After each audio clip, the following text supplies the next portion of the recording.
I said Malcolm alleged that some of Elijah's women were underage secretaries, and can you expound on that?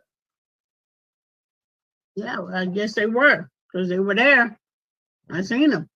I seen them myself. It's all true. Good evening, messenger. You convinced us that you were the last messenger. How many other bastard children do you have? He took at least 9 that we know about. And I'm not speculating because he told this to me himself. It's what? I said Malcolm alleged that some of Elijah's women were underage secretaries, and can you expound on that? Yeah, well, I guess they were, because they were there. I seen them. I seen them myself. It's all true. Good evening, messenger. You convinced us that you were the last messenger. How many other bastard children do you have? He took at least 9 that we know about. And I'm not speculating because he told this to me himself. It's what? I said Malcolm alleged that some of Elijah's women were underage secretaries, and can you expound on that? Yeah, well, I guess they were, because they were there. I seen them. I seen them myself. It's all true. Good evening, messenger. You convinced us that you were the last messenger. How many other bastard children do you have? He took at least 9 that we know about. And I'm not speculating because he told this to me himself. It's what? I said Malcolm alleged that some of Elijah's women were underage secretaries, and can you expound on that? Yeah, well, I guess they were, because they were there. I seen them. I seen them myself. It's all true. Good evening, messenger. You convinced us that you were the last messenger. How many other bastard children do you have?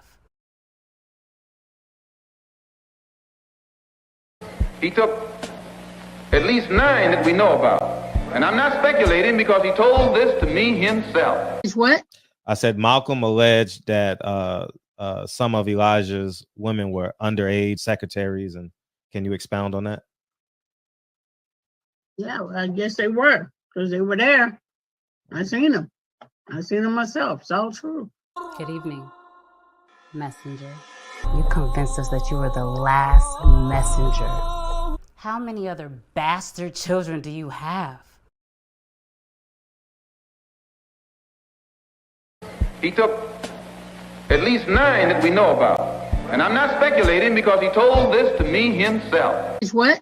I said Malcolm alleged that some of Elijah's women were underage secretaries, and can you expound on that? Yeah, well, I guess they were, because they were there.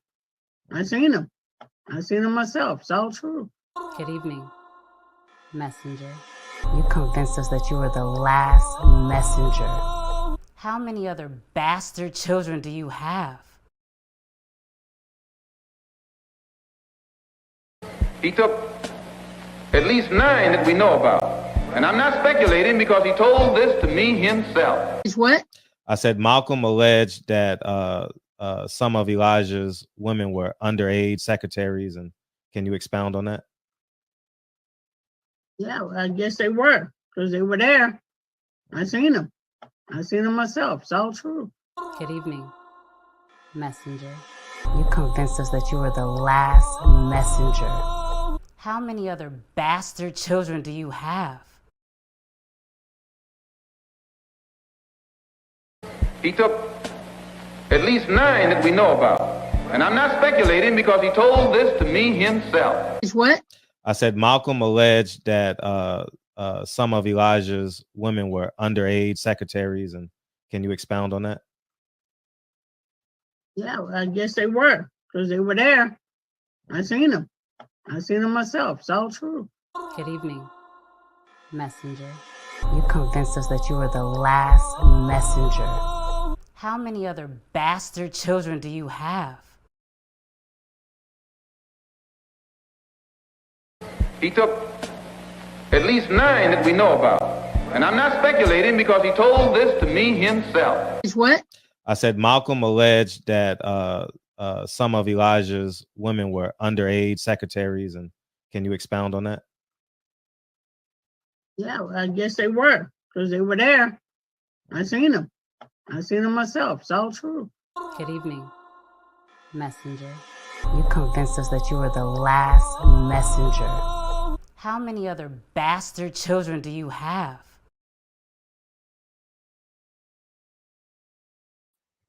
Yo, we got a show tonight. Yo, how's everybody feeling, man? Hey, what's up, New York? What's up? JP with JQ, Keno, big homie Coop, what it do? K-Dub, Maximilian, hey, Corey Lee, Boxy, Birdman, number 3, Adolfo, the Giants 3-1, KB, Mark J. Y'all already know we about to have some fun with this motherfucker tonight. Hey, yo. Hey, we about to have some fun tonight. Yo, this is getting good.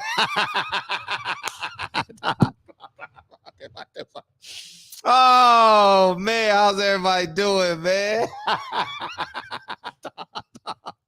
Hey, everybody, I'm gonna allow you to pray to your God, Al Haymon, and ask for forgiveness right now.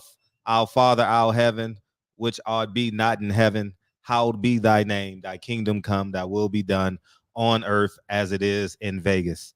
Give us this day our daily bread, and please give us more than one fight a year. In your name we pray.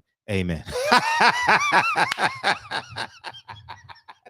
Hey, everybody knows Al Haymon is a fucking scumbag now. Fucking scumbag. And y'all thought I was hating on the man. Oh, yeah. Oh, there you go. Hating on Al Haymon again. But we going to get it started with Tank Davis, man. And I'm just going to tell y'all niggas because, you know, now everybody's receptive to me now. Everyone's like, oh, yeah, man, you're a genius, man. How did you know? How did you know? How did you know? How did you know, brother? How did you know, brother? Brother, how did you know? Well, let's share this first, man. Let's share this.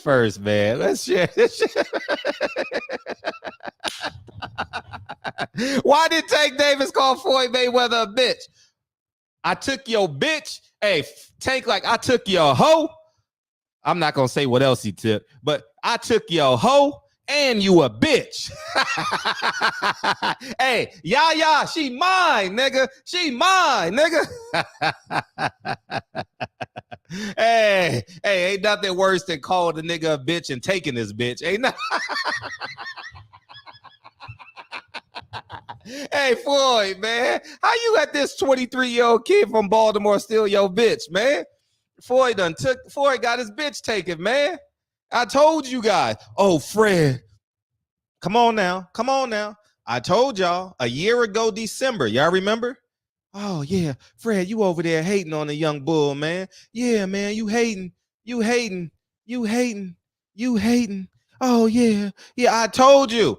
Calvin Ford don't really like the shit, but he couldn't speak up. And, you know, Tank did a post and delete today. But, you know, we got 70,000 supporters out in this motherfucker, man. So, you know, my Instagram lit the fuck up. I appreciate y'all sending it to me because that motherfucker delete. You know, he do a post and delete. You got like 13 and a half minutes and then Tank Davis gonna delete the shit. Hey, Tank Davis. First off, hey, man, I should have had that fucking load. I took your bitch, nigga. Get money, nigga. Yeah, I took your bitch, nigga. Get money. Hey, let's see what y'all don't know who she is, man. Let's Google Yaya, man. Let me show y'all. I took your bitch, nigga. Let me go to Instagram, man. This nigga got his bitch taken, man. Yaya's world. I think this is her. No post. Oh yeah, here's the girl. Here's the girl that Tank took from Floyd. Y'all need to see this, man, because I only come with statistics. Yaya, what up, Yaya? I should call her. I have her number. You know what I mean? I should not from hitting on her, but just because from her being around, you know. and she wanted some videos that I had from the Conor McGregor stuff. But yeah, man, here's Yaya, man. Floyd bought her a Bentley, dog. Floyd bought her a Bentley. I was there. He bought her a Bentley. Let's see if, man, the nigga bought her a Bentley, dog. Yeah, Floyd care. Yeah, Floyd cares. See, y'all don't know. See, y'all just on the outside looking in, sucking Floyd's dick. Hey, Floyd, can I get a picture, Floyd? Hey, Floyd, I know you I know you think I'm a piece of shit, but can I just can I lick, excuse me, can I lick your balls? Shout out to Yaya. Shout out to Yaya, man. Hey, Tank the disrespected Floyd on every fucking level, dog. Shout out to Tank Davis, man. Hey, it's a celebration this motherfucker tonight. Shout out to Tank Davis, man. Hey, what you gonna do? Take my credential, nigga? Hey, nigga Floyd. Oh, man. How does Floyd look, man? He got his bitch taken, man. You know what I mean? The shit, man. It's awful, man. It's awful in the hood, man. Floyd, man. It's awful, man. This nigga done called him a bitch. Man, let's pull this back up for a second, man. We got to see this again. This nigga done called Floyd a bitch, man. How you do this, man? Why you do this to your promoter, man? Why you do this to your promoter, man? Man, this is funny as hell, man. This is funny, man. But on the real deal, man, let's get into why y'all here, man. Why? Lil Steven, man. Lil Stevie. Hey, Lil Stevie. I ain't talking about Stevie Wonder. I'm talking about Lil Steven Espinoza, man. That nigga Lil Steven Espinoza, man, done got himself in a conundrum, man. He looking up to Al Haymon like, please, man, I need my job, man. I like this penthouse I got overlooking Wall Street. Hey, you got to get this deal done, Al, because I need the ratings, Al. Al, I need the ratings. Ever since we done dealt with each other, the stock has been cut in half. We ain't got nothing, man. I'm losing. The ratings are terrible. We only got 150,000 on the what's that guy's name? We gonna get 150,000 views on Fundora. We not even promoting Fundora. You know what I mean? Al, I know I tried to go behind your back and get Fundora. I know I tried to go to Cameron Duncan. I know I went to Lou DeBella. I know I went through Samson. I know Floyd, but I know Al, but please, Al, I need your stable to stay in business, man. But you just got to give me one thing. And then Al is looking at him like Goldie. I just want you to call me daddy. I just want to be yo mama. I just want to be yo daddy. I just want to be yo, nah. Get the fuck out of here, no-fly zone. Go suck a gay man's dick. We ain't talking about nobody's daughter, man. Fuck you. I want to be yo daddy. I want to be yo mama. Oh, please. But you got to do one thing for me, Steven Espinoza. What's that, daddy? What's that, Al? You got to do everything I tell you to do, baby. Because I want to be your mama, your daddy, your papa. Can you dig it? Can you dig it, little Stevie? I can dig it. I can dig it, Al. This nigga Al done pimp Steven Espinoza so bad, man. And then now y'all gotta look at me and be like, Fred, you were right. Hell yeah, I was right. Y'all over there sucking Floyd's dick, calling Al Haymon Messiah. I done seen 100 fighters. Hey, I just want to thank Al Haymon. What about your parents? No, I'm not. It wasn't my parents. It was all Al Haymon. Al Haymon. But on the real deal, man, Steven Espinoza is on the verge of becoming Peter Nelson. You know what I mean? He's definitely on the verge of becoming Peter Nelson. And Peter Nelson, it was the man in charge of HBO. And Steven Espinoza, the ratings are down, fights are down, stock has been slashed in half, and him and Al Haymon are fighting vigorously. And Al will not deliver the fights that he desires. It's really like that, man. It's really like that, man.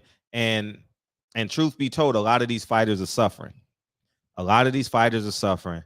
And as I told you guys, I heard a fighter on the Boxing Voice say he had to go be a motherfucking one of those helpers at a wedding because he can't get a full-time job because every week he gets a call, get ready for camp, get ready for camp. And no fight happens. You know, he's been out of the ring now 7 months, you know, and it's time that we get Al Haymon out of boxing. It's time for Al Haymon to release all these fighters. All these fighters need to be released by Al Haymon. All of them, because Al Haymon is doing nothing but hurting the sport of boxing. The fact that this man hides in his little valley home and never becomes public, we should question that. We don't know if the man is gay. We don't know if he's straight. We don't know if he's Catholic, Christian, agnostic, atheist. We know nothing about this man. The fact that all these fighters got to say thank you, Al Haymon, lets you know that it's a fucking cult. Oh, it's a cult. Oh, because his last name ain't Farrakhan or Habib, that don't mean it's not a cult. Al Haymon is destroying the sport of boxing. Now we all can say Bob Arum was right. We all can say Frederick was right. If this doesn't happen, I'm just going to tell you this. These fighters will suffer immensely. They will lose relationships. They will lose houses. They will lose cars. And they will lose their boxing career, amongst other things. And it's time for every media member.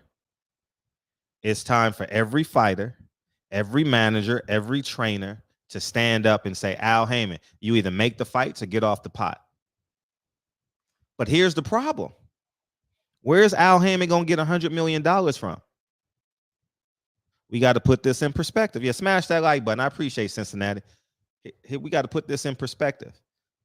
Bob Arum has ABC, ESPN, and Disney. Al Haymon can't even smell that shit. He can't even go nowhere near that. Right? We know that. Now let's go to Fox. Fox has literally said, we ain't giving you no motherfucking money, Al. No, you pimped us, dog. You fucking pimped us. You said we was going to do 3 to 5 million views every time we touched the fighter. You said you was going to deliver the best fights in the game, but you didn't. So you know what we going to do? We going to pimp you now, nigga. We going to pimp you. You got to pay to be on our shit now. We ain't giving you no money. We'll give you the network. Oh, sure. We ain't got nothing popping on October 15th. You know what I mean? Yeah, we can get a network. And guess what we gonna do? We taking 50% off top. We taking 50% off top. And there's nothing you can say or do about it. And if you don't, where you gonna go? Now let's go to CBS, which is now Paramount Global. All y'all was saying, oh, he gonna get a deal with Paramount Plus. I'm sitting there trying to tell you niggas, he can't get a deal with Paramount Plus because guess what? That's Showtime. That's CBS. It's all one umbrella. Those are subsidies of Paramount Global now. Al Haymon done run its course. Al Haymon used this legal Ponzi scheme. He cost Adrian Broner close to $50 million with Jay-Z. He cost Deontay Wilder $120 million. He cost, check this out with Deontay Wilder. Because the nigga wanted to do so, because he wanted to be this global guy. He wants to be a globalist. You know that political term, a globalist. He wanted to invade the UK. He wanted to take over America. He wanted to put Bob Arum out of business. He wanted to make Golden Boy out of business. So the man just signed every fighter he can put his hands on because he had $1 billion, right? Now, what he wanted to do was bring Eddie Hearn on in. Remember Kell Brook versus Sean Porter? Y'all remember? If you go watch that fight, you'll see Eddie Hearn in every shot. I was there. You'll see him in every shot. Sean Porter in every shot. Him jumping up and down and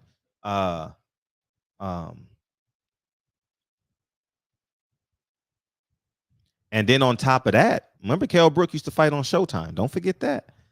And don't forget Anthony Joshua had a 6-fight deal. Now, you know what he did to Deontay Wilder? He said, fuck Deontay Wilder. Fuck that nigga. I want Anthony Joshua. Anthony Joshua looks the part. He is the part. He's an Olympic gold medalist. He has a whole country behind him. Anthony Joshua has a whole country behind him. Where have you heard that from?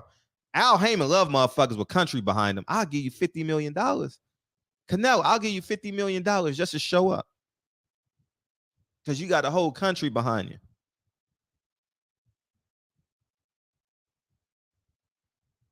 Now look at the nigga. Charles Martin was supposed to fight Deontay Wilder in New York. That fight was set up. Charles Martin was supposed to knock out that Russian. Deontay Wilder supposed to, he did his part. Deontay Wilder did his part. And guess what Al Haymon did? Nah, we're going to go get that bag, man. We're going to go get that bag. Go get that bag. How come Al Haymon couldn't pay Charles Martin to defend his belt against Deontay Wilder? That changed the whole course of this shit. When you don't do right, it's like a cheap suit, man. The shit just de-threads itself. Charles Martin was the beginning of the end for PBC. Charles Martin had a chance to be the heavyweight champion of the world, man, on American soil. He went over there in them tight ass brown shorts, man, and got the shit beat out of him. He should have did that shit over here in America. He made a lot of money, yeah. Yeah, he made a lot of money. So there we have it, man. And then Deontay Wilder had a big deal on the table. Now, granted, the Zone did come out and say they made some mistakes. But when you got $120 million on the table, guaranteed, and you know the money's good because of, now we know the money's good because of Triple G's contract and because of Anthony Joshua's contract. Deontay Wilder would have gotten that $120 million. He would have knocked out Chisora, Dillian White, and Anthony Joshua. And he would be knocking on right now. Deontay Wilder would be what a fucking throw and catch. Deontay Wilder will be knocking on the door at Floyd's Mayweather 50-0 right now. The whole shit would be different. For real, for real. Tyson Fury would still be 400 pounds. Al Haymon fucked this whole shit up. Al Haymon gave this nigga Tyson Fury a year to get in shape. Fuck that. Nigga, you fighting next or you're not fighting at all. Fuck giving this nigga a year to get in shape. This nigga kissed a gay man, fought 2 fights, came back to America 260 pounds, man. We gave that man a year to lose 100 pounds, man. Come on, man.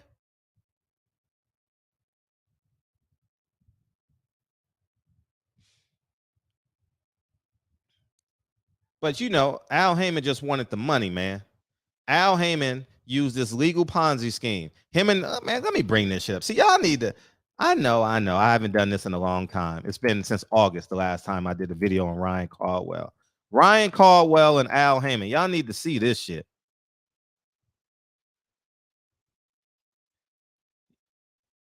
Y'all need to understand how fucking hot man. Listen, let me find it right here.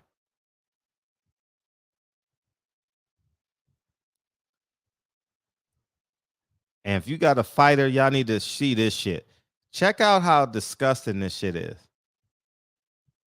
Ryan Caldwell. Let's see if I can find this shit. It's a big ass article.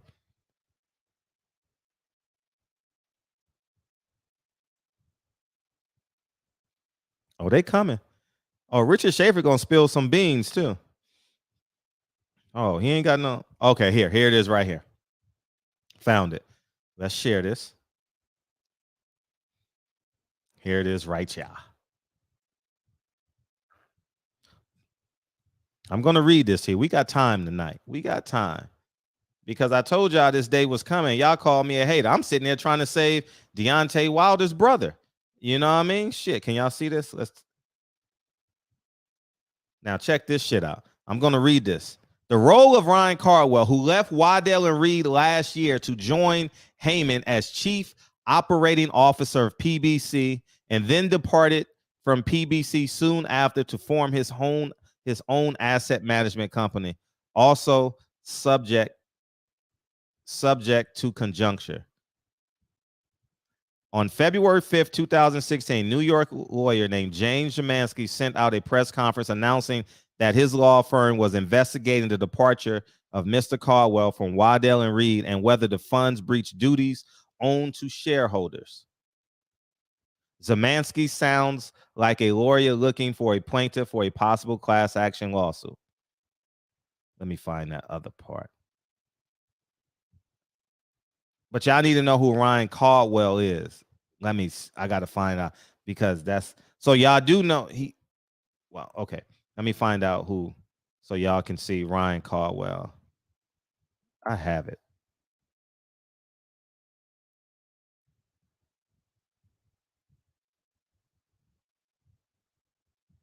I think this might be it. Is it long? Damn, this shit ain't that long. But I want y'all to see what Ryan Caldwell and Al Haymon did.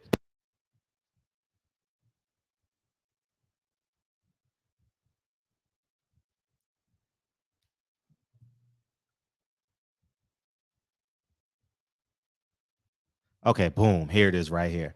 Y'all really need to see this shit, because y'all got to understand how these men in suits, man, be literally robbing the people, man. Can y'all see this shit? Okay, good. Y'all can see it. All right. All right. Naturally, this requires massive amounts of funding. And they're talking about how they got all these networks and all these fighters and all this. But now let's pick it up from here. Naturally, this requires a massive amounts of funding. I'm right here, guys. Hundreds of millions of dollars, which came from the asset management company Waddell and Reed via fund manager Ryan Caldwell. As Caldwell put it, you have to be capitalized for 3 to 5 years to do this, to weather the storm, because in some regards, you were going to be the irrational player for a while. You're turning the model completely upside down. So like I said, they want to take over boxing. But here, let's go to the next. Now, Ryan Caldwell is who? The manager of what? He's the fund manager at Waddell and Reed. But look what happens. Well, turning the business model upside down seems to have made some shareholders of Waddell and Reed extremely unhappy. Zach Arnold was first to discover in February lawsuit Kansas City federal court filed against Waddell by shareholders of funds purportedly invested in Haymon's corporate entities. The investors are looking to recover at least $300 million and perhaps as much as $925 of losses and other damages as a result of willful and gross breaches of fiduciary duties towards shareholders. Prudently, well, basically, Ryan Caldwell had illegally took the funds because he was the overseer of it. Now let's go back down here.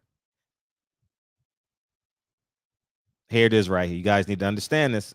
The potentially criminal element derives from Haymon's possible indictment by the U.S. Department of Justice and the ongoing antitrust lawsuit by Golden Boy and Top Rank. Haymon and his corporate entities in Los Angeles federal court allege attempts to monopolize and alleged violation of the Muhammad Ali Act. Now, remember when I told you he made that deal? He was attempting to make a deal with who?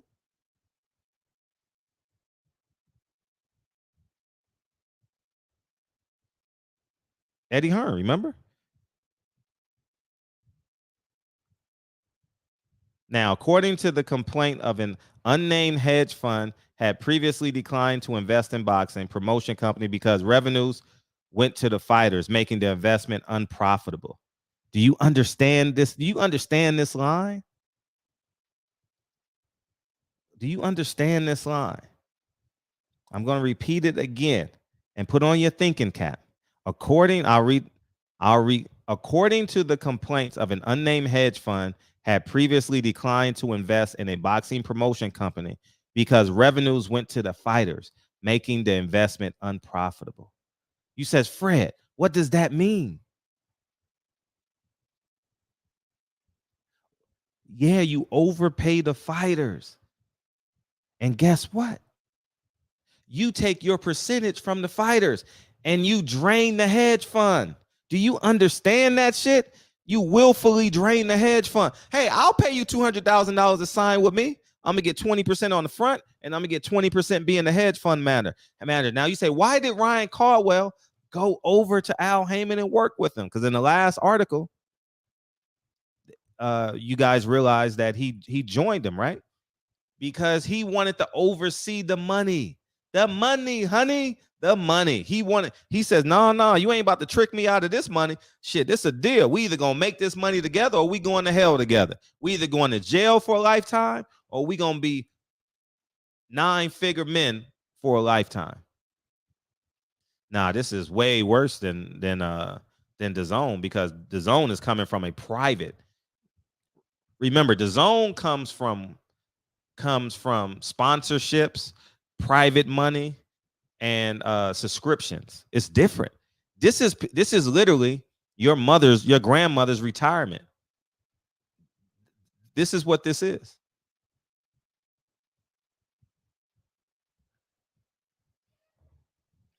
Now let's keep going.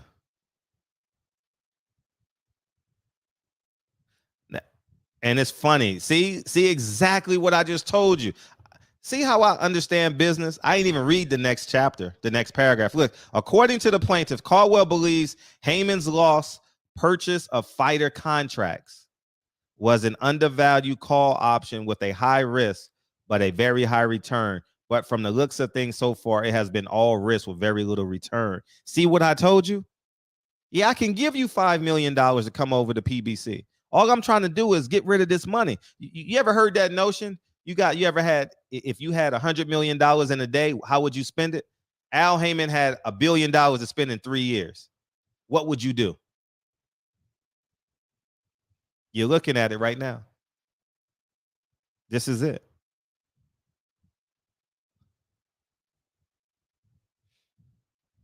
Here we go. Let's keep going. 900. Oh my gosh.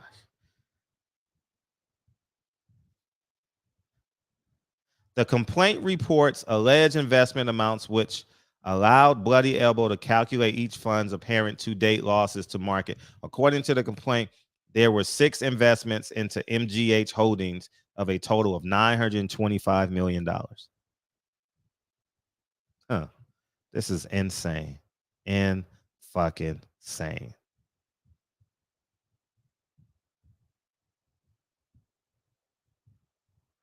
Damn. This article is old, but now you understand the picture in which I was trying to paint for y'all. Damn.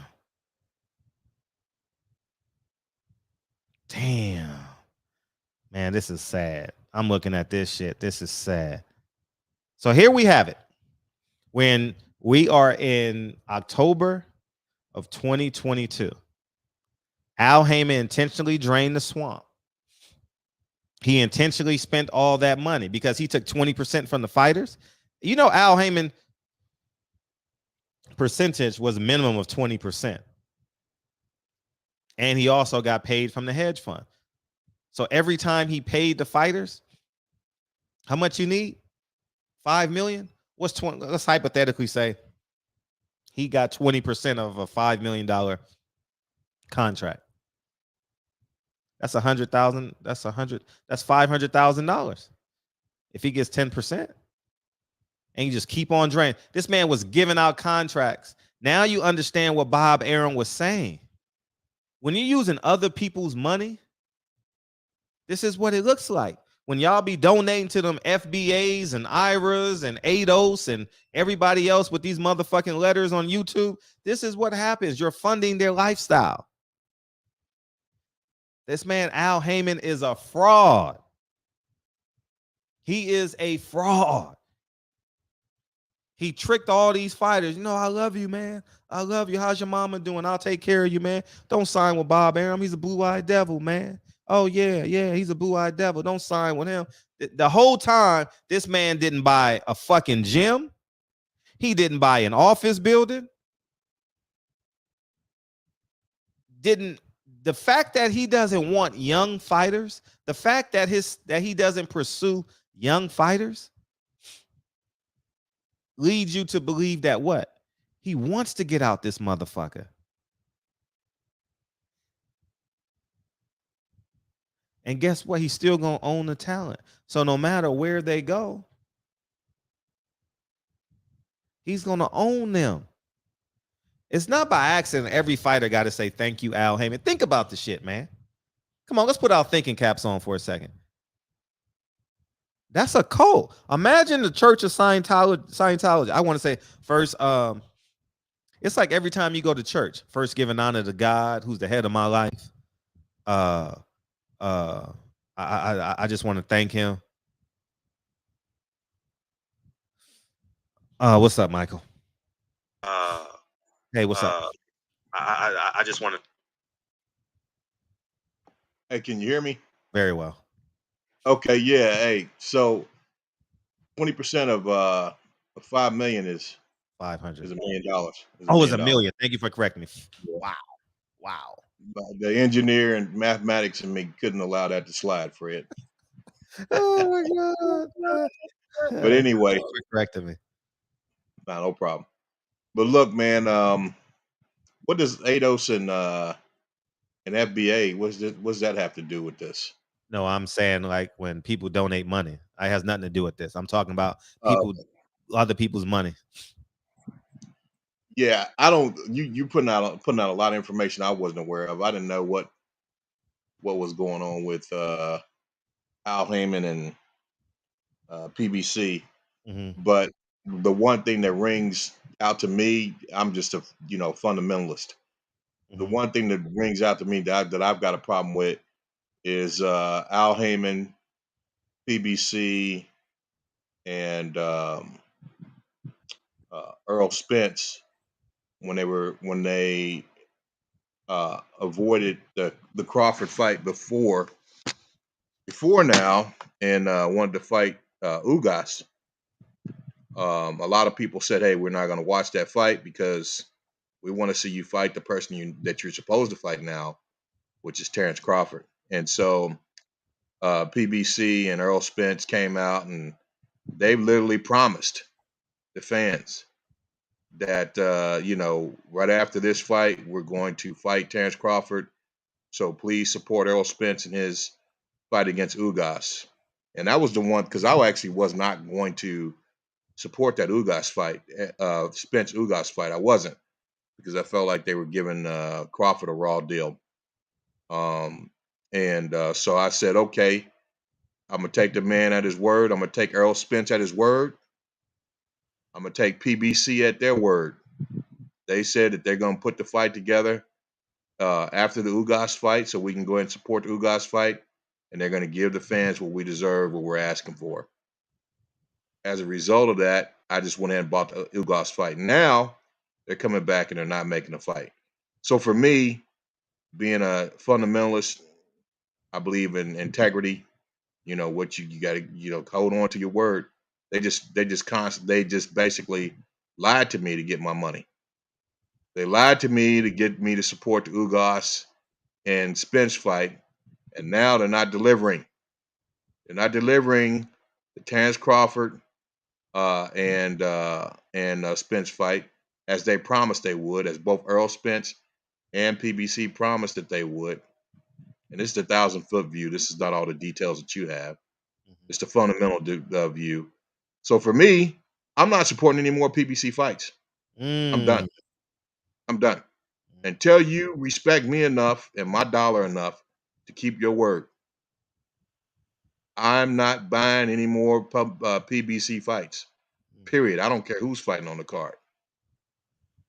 And up to this point, I pretty much bought them all. I bought the last fight with Ortiz and Ruiz. Bought that, but no more. I'm done. You lie to me, take my money and lie to me and disrespect me like that. And I think everybody should think about this, right? Don't piss on my leg and tell me it's raining. I mean, when it's all said and done, you guys, Earl Spence, And PBC promised that they would make this fight next in an effort to get support for the Ugas fight, because there was a large contingent of people that made a decision they were not going to support the Ugas fight because Terrence Crawford was up next. They made that promise. Make good on your promise. I guarantee you won't get another dollar from me. I will not support any more PBC fights until they or Earl Spence fights. I mean, I don't want to take it out on Earl. I don't. But I definitely don't. I'm definitely not going to fight anymore. Support any more PBC fights. That's it. I'm done until they make that Spence Terrence Crawford fight and keep their word. I'm done. They won't get another dollar from me. That's my point. Yeah. The boxing aspect of it. I mean, and I believe that is a very fair approach. L wants to come in and say something. Hey, what's up, L? What up, Fred? What up, Mike? Okay. Look, man, this comes as no surprise to me. You know, I didn't think that things would, play out the way it has, but eventually the ship sinks, and before the sink and the fall, there's a multitude of things that happen that are unsettling and will cause confusion, as what we are seeing now. But again, like we talked about this years ago, Fred, Al Haymon, I'm not mad at Al Haymon. I'm disappointed in him. But like I mentioned before, there's no way in hell, I don't care who you are, there's no way in hell you can play this game, this financial game, in this world that we live in. You have to play by their rules. Their rule says this: you will fall in line, and I don't care what you feed the people, what you feed your constituents, whatever. You're going to do as we tell you to do. Al Haymon, when you really look at it, I can't knock the brother. You know why? Because he did everything the same way anybody else would have did it. Yeah, some things didn't work out. Yeah, a lot of lies were told. But what business is honest, though? Like I always say, I don't believe in honest business ethics, especially when it's a lot of money on the line. Like you mentioned, this dude had $1 billion at his disposal. He played the game how he was supposed to play. How many people with $1 billion in front of them to do what they please with it gonna actually split the pie up fairly? It's not gonna happen. So why is it such a surprise that Al Haymon is doing this? Why? Because he's black? Shit, nigga, that green card is wrong. Man, hey, here's the thing with me, man, and a lot of people accuse me of just being, well, I had some folks accuse me of being racist and all kinds of stuff, right? But for me, man, I don't really care about that. What I care about is what's right and what's wrong. I care about what's right and what's wrong. When I say something against something or someone, it has nothing to do with like a personal issue. It has to do with their behavior, with their actions. If a man, if he tells me something indirectly, even indirectly, I expect him to follow through on it. You can't lie to me and expect me to give you more of my money. Of course. And see, yeah. Fred will know more because we had a lot of these conversations. And I made a point back then. I said, do you want to know why Al Haymon don't ever show his face? There's a reason why a man don't show his face in public. Why? He already knew all along. Look, if a man is in public and if he's in contact with the public, he got to answer questions. He's going to be interviewed. There's going to be moments where you can interrogate him and people going to do it. You can get away so long, but the man, he was thinking way ahead. He thought about the long game. Like he made off with the money. He good to go. See, I always knew. I don't have any respect for that. No, of course. I'm not saying I got respect for it, but everybody, every guru done did it in some Well, form here's or the another. thing, though. Just because everybody does it, that don't mean it's right. I'm Here's not what I'm saying saying, man. I'm not saying it's right because it's not And right. But again, and like I I'm mentioned, saying the measurement of a man, of course, it's ultimately what he say with his mouth is his integrity, man. and It's his his word. integrity. If your I word ain't agree. worth a damn, you ain't worth a damn.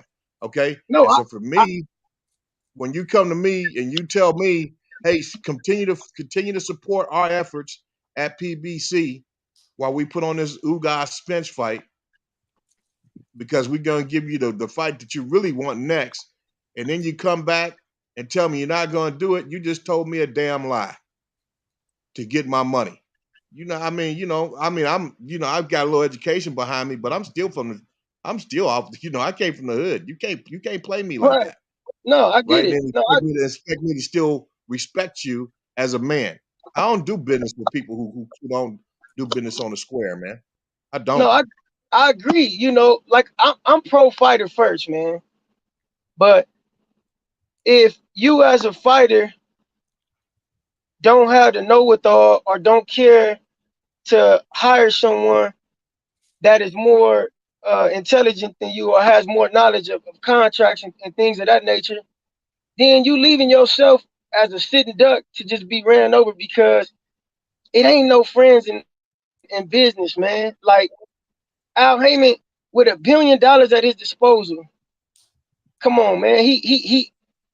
It's like I always say, man. I don't believe in honest business ethics. I just don't believe in that. I don't believe in it because I've never seen anybody when it comes to money, a great deal of money, even with a little bit of money. I've never seen a nigga just be fair. Period. Because if Here's that what was the case, I used to make this argument all the time. When I was a kid, I used to tell teachers, it's no reason why anybody in the world should be hungry. Like it's look, people, man, want to dominate man, especially when it come to money.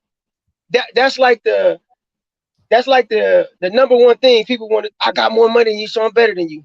Like a nigga right. ain't gonna split the pie fairly. It's not gonna happen. Period. Well, it just depends on who you are, right? It really could come. I mean, money's not the problem; it's the love of money, right? Of course. Whenever you put money over your integrity and over other human lives, then that's when you step into darkness. But money's a great tool, right? Of You can course. use that money to do good.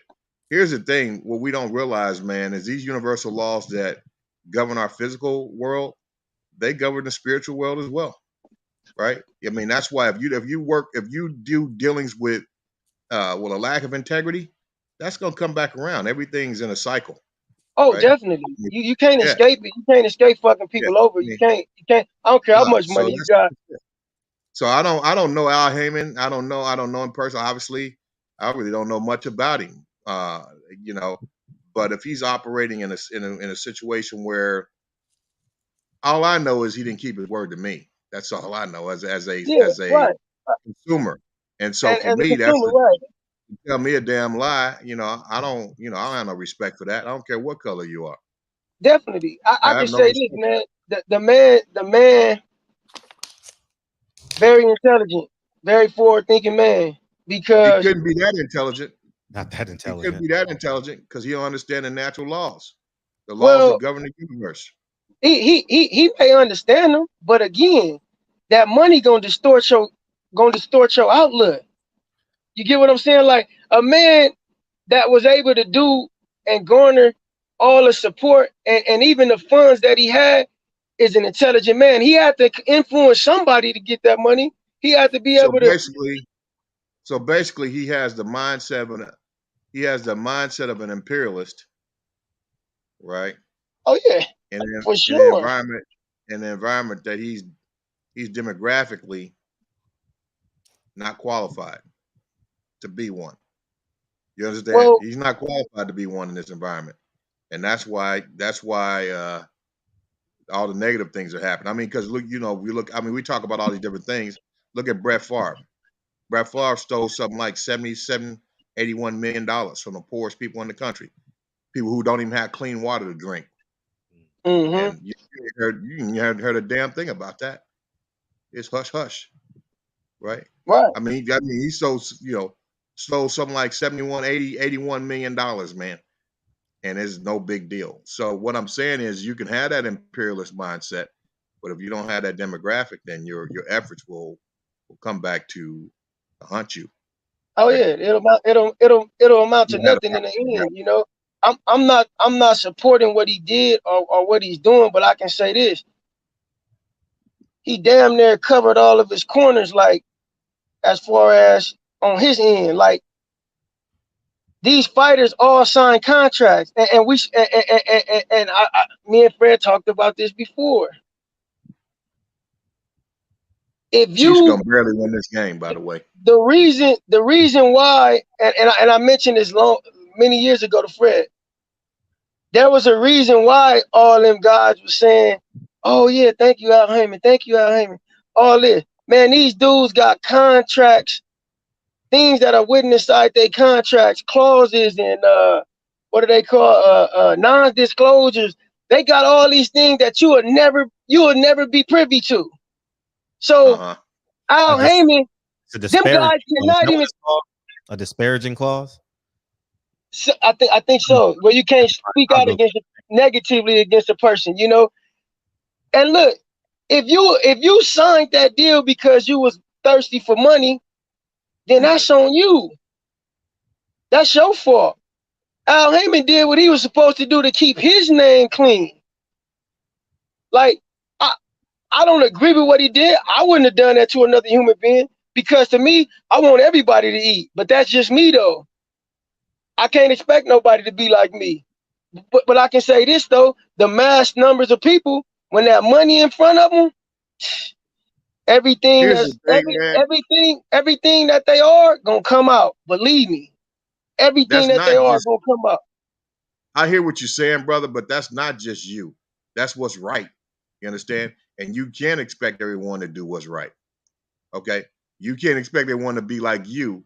But what you mentioned, yeah, that may be you, but more than that, that's what's right. And you can't expect everyone to do what's right. And so, I mean, that's what's wrong with the world right now, man. We got to be in a position where we're not willing to put money above human beings. Right. Money's a great thing, you know, but you can't do that.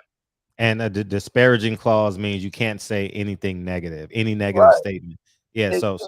So people from PBC is not allowed. But you also got to take into account Al Haymon had the chance, because all he had to do was make the fights.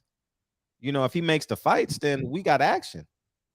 You know, if he doesn't make the fights, then like now we're screwed, man. And all these fighters got elevated. See, these fighters got elevated contracts. The reason why Jamal Charlo's fight didn't happen is because Steven Espinoza said, "I'm not paying you this." No, it was cool when you was making $900,000 in the beginning in 2015, but now it's 2022. This is the 7th fight of your deal. You still a champion. I got to pay you hypothetically $2.3 million to fight this guy, and you're doing 300,000 buys. I'm not doing it. No, I'm not getting nothing. I'm not getting nothing on this end. Right. We got someone else that want to join, a new guy. What's up, man? Hey, what's up, Fred? You know, I don't know if I've ever been on your show before. Never. I have, but I've been watching your shit for a while. I used to watch it back when you were all retarded and shit. But now you're all good. You know what I'm saying? When you retarded? Yeah, he's retarded. I used to watch you just to see how ridiculous you would sound, but now it's the opposite. You know what I'm saying? But I just want to make a few quick comments on this topic. And I love this topic because I think what happened over the course of the past, since the birth of PBC has been nothing short of a tragedy. And I think it's something important that boxing fans should know. Now, Al got $1 billion, right? Now, I'm sure he made a lot of money by doing whatever he did. You know, I don't know. That's not my job. I'm not counting his money. But let's say he did. Let's say he made a shitload of money. Great for Al. Good job, Al. But he at the same time he didn't make he made money and he destroyed the sport. You know, he could have easily made money and elevated the sport at the same time. You know, I mean, I didn't go to Harvard, but I'm sure if you give me $1 billion and 5 years, the sport of boxing, I would elevate it instead of destroy it. You know, at the very least, I highly doubt I would do as much damage as this guy did. You know, I'm sure of that. And I'm not the one that went to Harvard. Now, I want to specifically talk about, if you guys remember, when he first came out with PBC and got the $1 billion or $500 million, whatever the fuck it was, he bought all this airtime on all these different channels: ESPN, ABC, CBS, Spike TV, you name it. Right. Now, this is what sticks out to me the most about this. This whole Al Haymon and PBC experiment showed me one thing and proved to me one thing. I always used to assume and believe that whoever was rich and successful is most likely there because they're smart and they deserve it. But this situation showed me that that's not always the case, because Al Haymon is clearly not someone that knows what he's doing. He's just someone that's connected. Now, instead of training the audience to come to a specific channel at a specific day at a specific time, he just splattered shows all across the board. There was no rhyme or reason to any of it. The fights never led to anything. There was no storyline when we talk about the fights that were being made. There was no rhyme or reason to any of the channels or the times or the days that, you know, for example, like I didn't graduate college, but this is a simple common sense shit. Like if I have a show, I want to train the audience to come to a certain channel at a certain time at a certain day every week so they can watch the show. I want to make it nice and simple. You know, just like a sitcom. You know, when you come out with a new sitcom, you don't put it on 1,000 different channels on 30 different times. It's always on the same channel.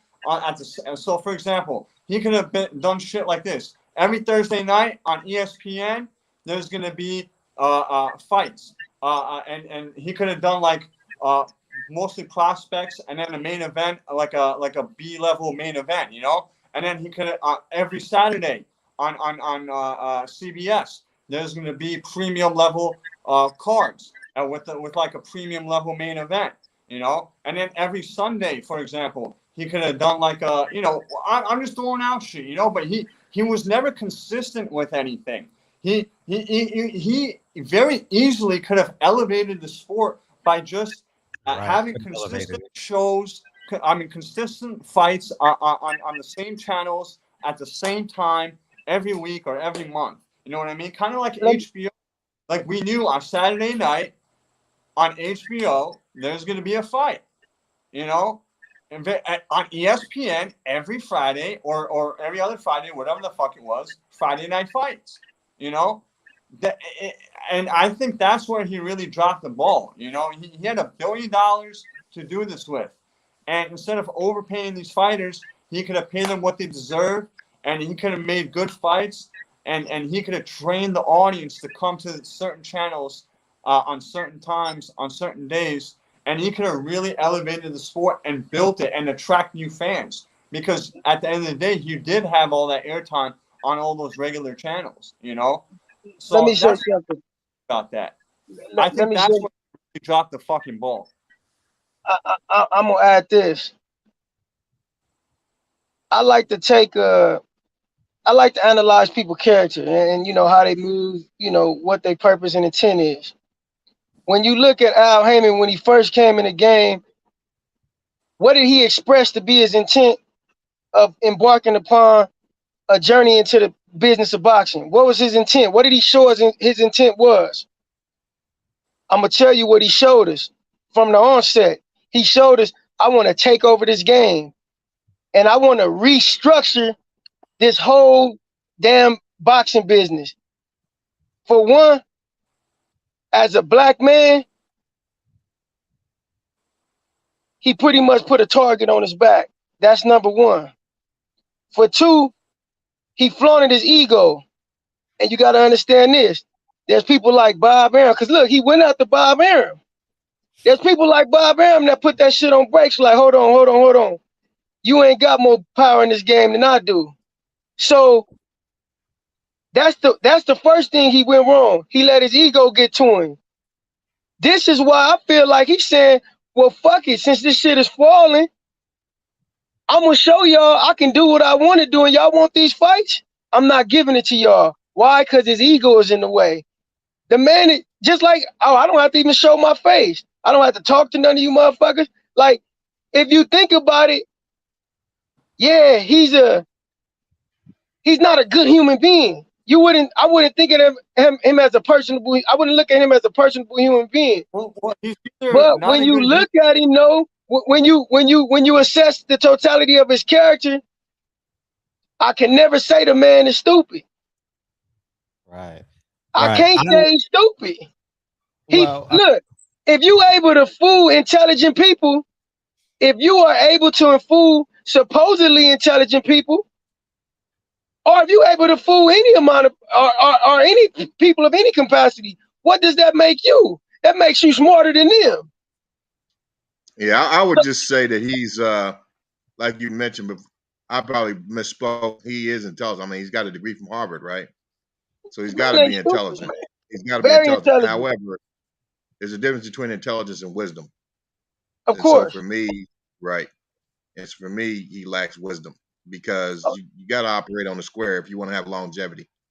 If you want to have longevity, you have to operate on the square. You have to have integrity. And I don't know exactly. Look at where the sport is. I don't know exactly what. I don't know exactly what happened in regards to the specifics.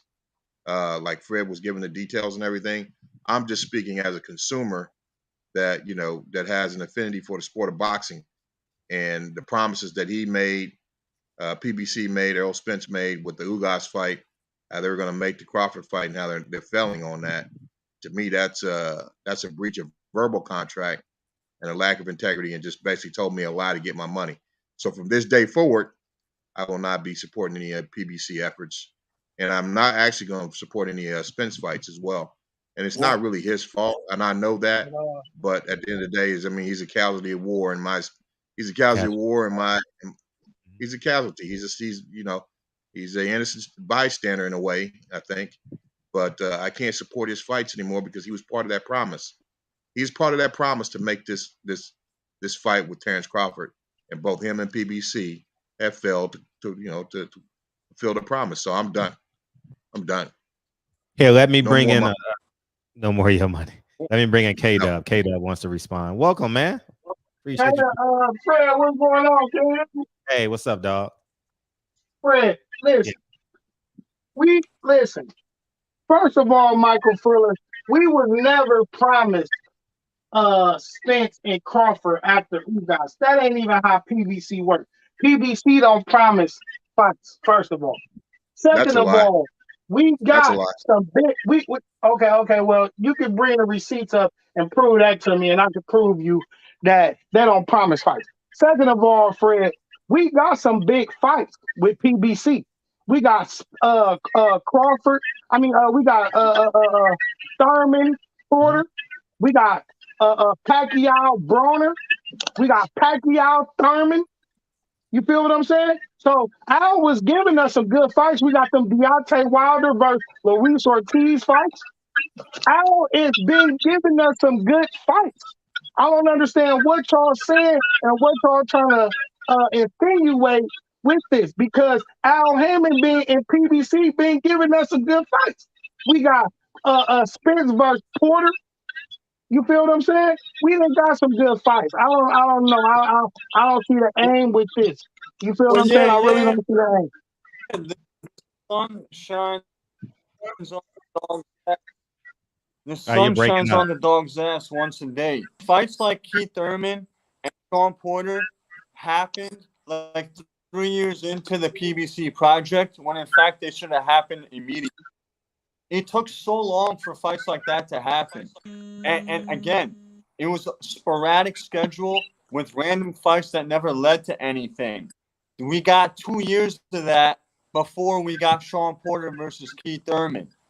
Remember, Keith Thurman first fought Robert Guerrero on the first PBC card.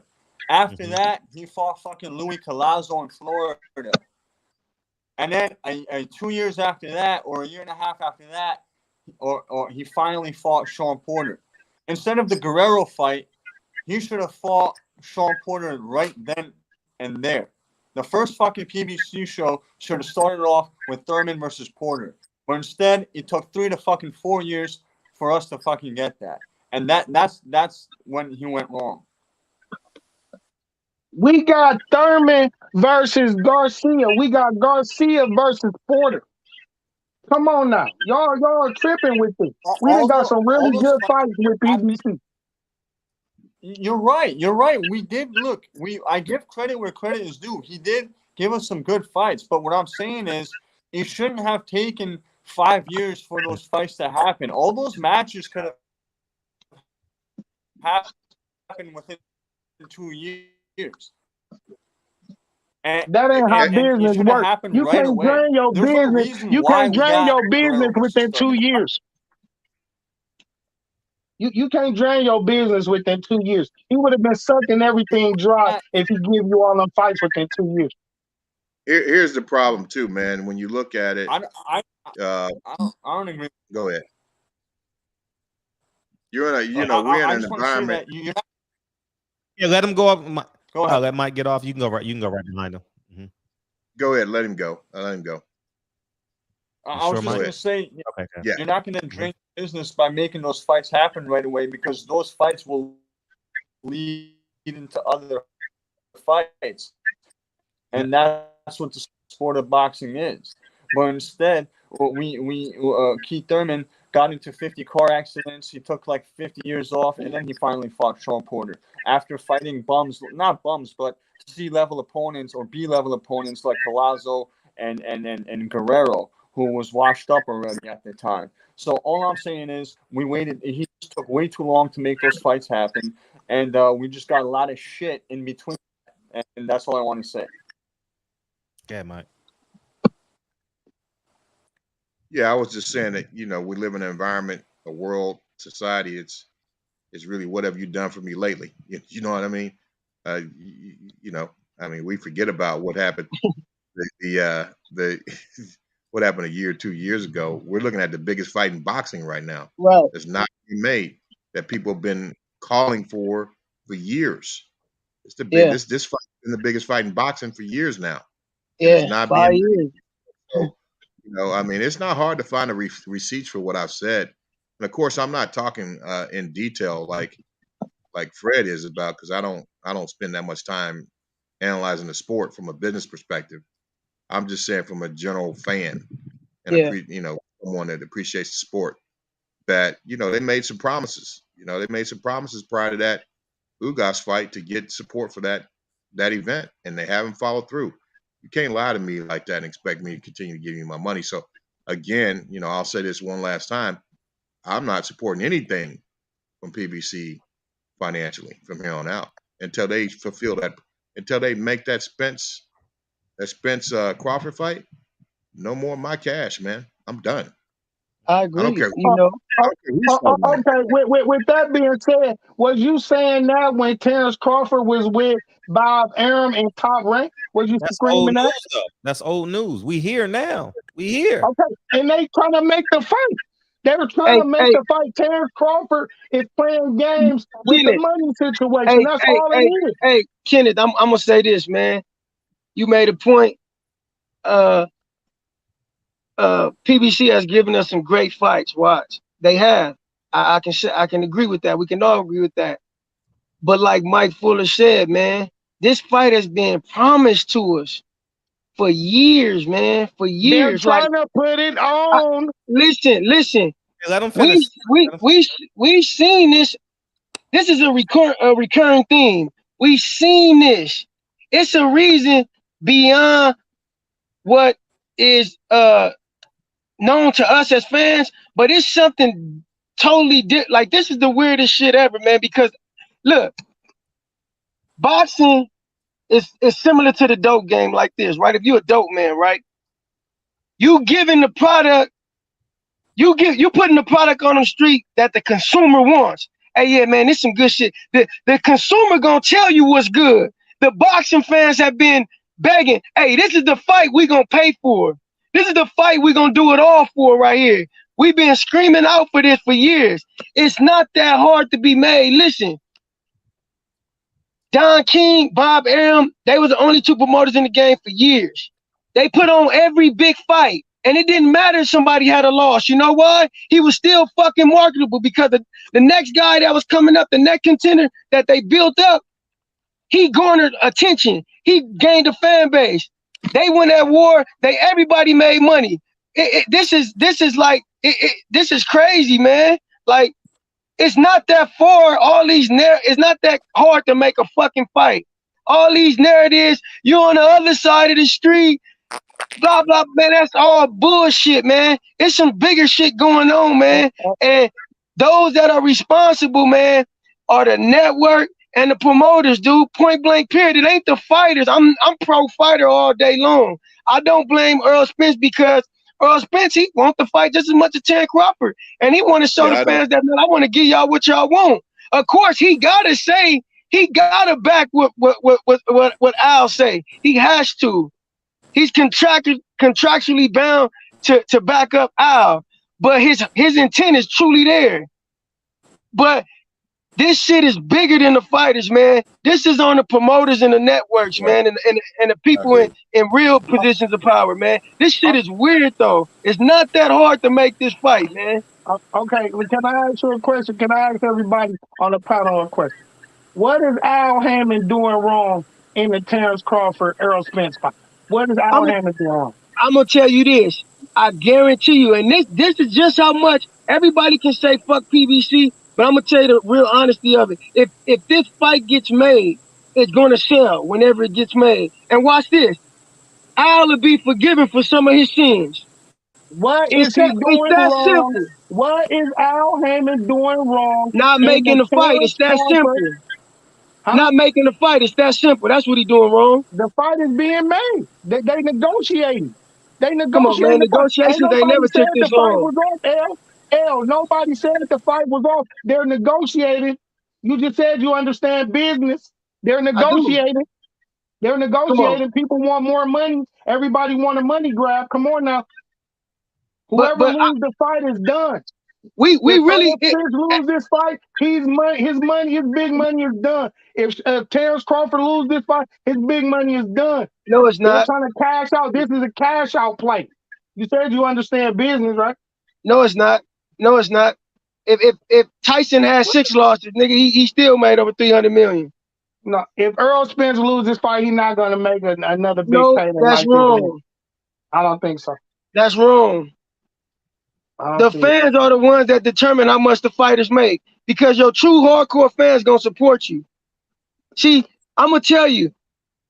Look, see, Mayweather he was a pioneer of the game, but that protecting your old shit.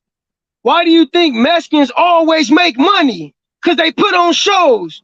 They are great entertainers. Why do you think these guys with 5, 6 losses constantly getting $1 million? Because people want to see what they bring to the table.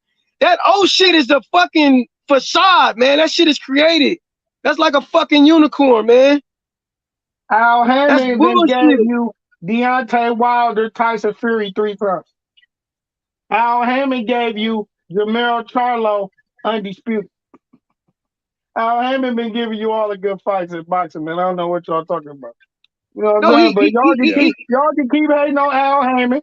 You know what I'm saying? I love the channel. Y'all can keep hating on Al Haymon, but he's running the show. I don't hate the brother. I'm going to give him his flowers where it's due, but I'm going to also hold him accountable to where he needs to be held accountable and call him out on the things that he's lacking on, just like anybody else would do it to me. I don't see nothing that he's lacking on.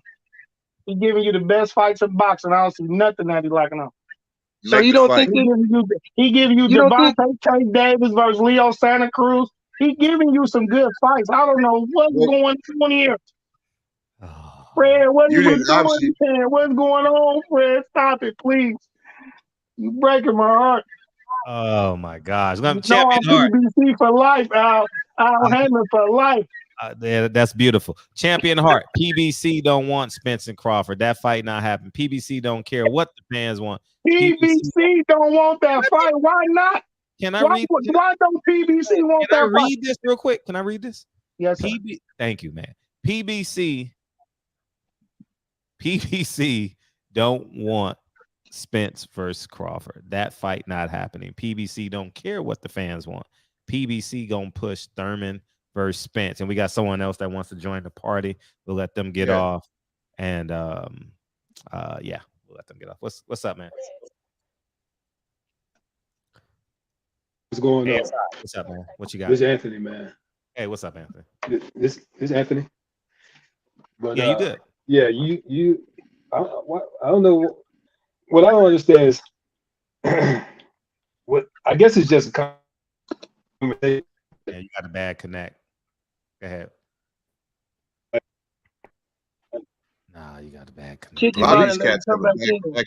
My connect is bad? No, you good now. Oh, you good now. Go ahead. Oh, okay. Yeah. I'm gonna kick you out and you just come back in when you get. You got to change your spot. You gotta go closer to your modem. Go ahead. Anybody else want to? I'll say this, man. Bro. Thank you. I'm not. I think Sean Porter, Keith Thurman was a good fight, and someone. Danny Garcia, don't forget that. Nigga, can I talk? Hey, what I'm saying is yes. What we are here now. Fighters are fighting once a year. The money's dry, and we're not getting the best fights. Period. Errol Spence should not be out 6 months. It shouldn't take 11 months to make Errol Spence Terrence Crawford. It shouldn't make, because I'll give you an example.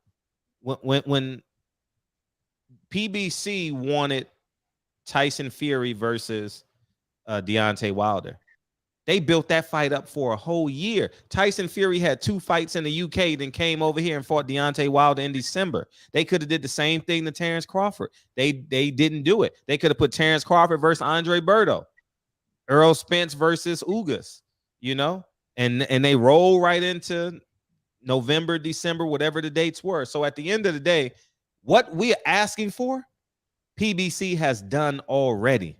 It's not even something that they have to conceive and or create. It's there. So with all this being said, it is October 2nd, 2022. Bob Arum has put on good fights in the past. Eddie Hearn has put on good fights in the past. Al Haymon today is on the Summer Jam screen. He must deliver Errol Spence, Terrence Crawford. Because if Errol Spence, Terrence Crawford does not get delivered, that's a trickle-down theory to his whole stable. Entire stable. Yeah. It's over. It's over. It's man, this is catastrophic if this Errol Spence, Terrence Crawford fight does not get made. And Anthony's back. He's going to try and chime in. Then you respond. All right, what's up, man? All right, is that better? Yeah, you're better. How are you putting all the responsibility on PBC to make a fight when it's 2 parties involved? And how are we taking anything that any of these reporters are saying and making it a true statement when they've been instead of repeating the same thing over and over and none of it's been true? I don't have to believe no one. The fight is not signed. That's what I'm saying. But why is it only the responsibility of PBC to make the fight? When Terrence Crawford was over there with Bob Arum, the fight couldn't be made there either. Terrence Crawford. See, that's the problem with us. We're not talking about yesterday. It's October. The point is, Fred, is that you've had Top Rank trying to make this fight. Now Terrence Crawford is not with Top Rank. and PBC is over here. Spence said he wants to fight. The fight. How does that all lie on one person when it's two parties involved? That makes perfect sense. That is PBC fault, and it's their responsibility because Crawford's not with Bob Arum no more. Is he with PBC? No, that's what they want. Okay, that's why you got. But that's why you got two. Control him too. But that's why you hold on. You just wanted to act like it was just one party involved to make this fight. I'm just showing you, and you just proved it to yourself. There's two people involved in making this fight. You got Earl Spence, who is with the PBC, and you got Terrence Crawford, who is with whoever he has managing him. This can't all lie on one person or one group. It's two parties involved. Listen, PBC is. First of all, thank you, brother. Thank you. No, PBC first of all, is holding. Go ahead, Mike. I'm sorry, brother. Yeah, Michael. What I was just gonna say that for me, as a consumer, I'm not in the business dealings of what's going on, in the detail that you guys want to go into it. That's not really my concern. I'm just going 1,000-foot view as a consumer. It was PBC and Earl Spence that got me to support the Ugas Spence fight through a promise that the next fight for Earl Spence will be Terrence Crawford. So if that doesn't happen, then I hold them responsible for not holding up their end of the bargain. That's one thing. Okay, that's the biggest thing for me, just as a consumer. But there's also been reports out there that Terrence has, agreed to no guaranteed money and 35% of the net, not gross, the net. So I mean, I think Blue Blood Sports talked about how, he pretty much agreed to all conditions. It's all hearsay. So for me, it's I don't all know. Hearsay. Hold on, It's Anthony. all hearsay. What I'm saying Hold on. Watch this, Anthony. For me, that's a cursory point. The main point is you promised me you was going to produce the fight. He never promised. You ain't heard Al Haymon promise nothing. You heard Earl Spence call out Terrence Crawford. Did Earl Spence, or did he not get on and promise that the next fight that he was going to fight was Terrence Crawford? No, he did not. He did not. He only said I'm coming after your belt, Terrence Crawford. That is a lie. Hey, That's Anthony, a lie. can I say this, brother? Can I say this? Watch this. He did a whole everybody. PR he did a whole everybody. PR. Check his Instagram. Everybody says sources said this. Sources said that. Everybody want to discredit the sources, right? But when look, just do the history, do the fact check on the history, and repetitive behavior patterns. Just do the fact checks. When has this many sources been wrong in times past? Usually, when these things have happened, the fight gets signed. Like that's ESPN, all speculation, brother. You can't hold argue. You're not arguing no fact. No, Anthony, let him get off. Let him get off. Look, listen. ESPN even spoke about this. When has ESPN ever said anything and it hasn't come to fruition? Come on, man. People, listen. Time out. Hey, can I go? No, hold on. People talk. Let niggas talk. Listen, you gotta understand this. Look, everybody's sources ain't being wrong. Like PBC constantly trying to say, and constantly trying to say, Stephen Espinosa, don't listen to people, don't listen to YouTube, don't listen to this. Nah, man. In times past, when these sources start speaking, it's usually true. When have we seen this many times the fight gets shut down after a number of credible sources have came out and said something? Man, the same people is within these circles. They all know what's going on the inside. Come on, man. It's got to be some accountability that has to be given to PBC and Al Haymon. And I got so much faith in the brother that I hope this fight does happen. And I can say that he probably just in sheer hopes. But a nigga ain't stupid though. But just in sheer hopes, I'm going to say this. He building this fight up. Because what do you want the most in life? Something that somebody tell you that's empowered to give it to you, you can't have it. You want it even more. And when they release it to you, you're going to get it. So I'm going to say that he building it up in this way because I really want to see the fight. But come on, man.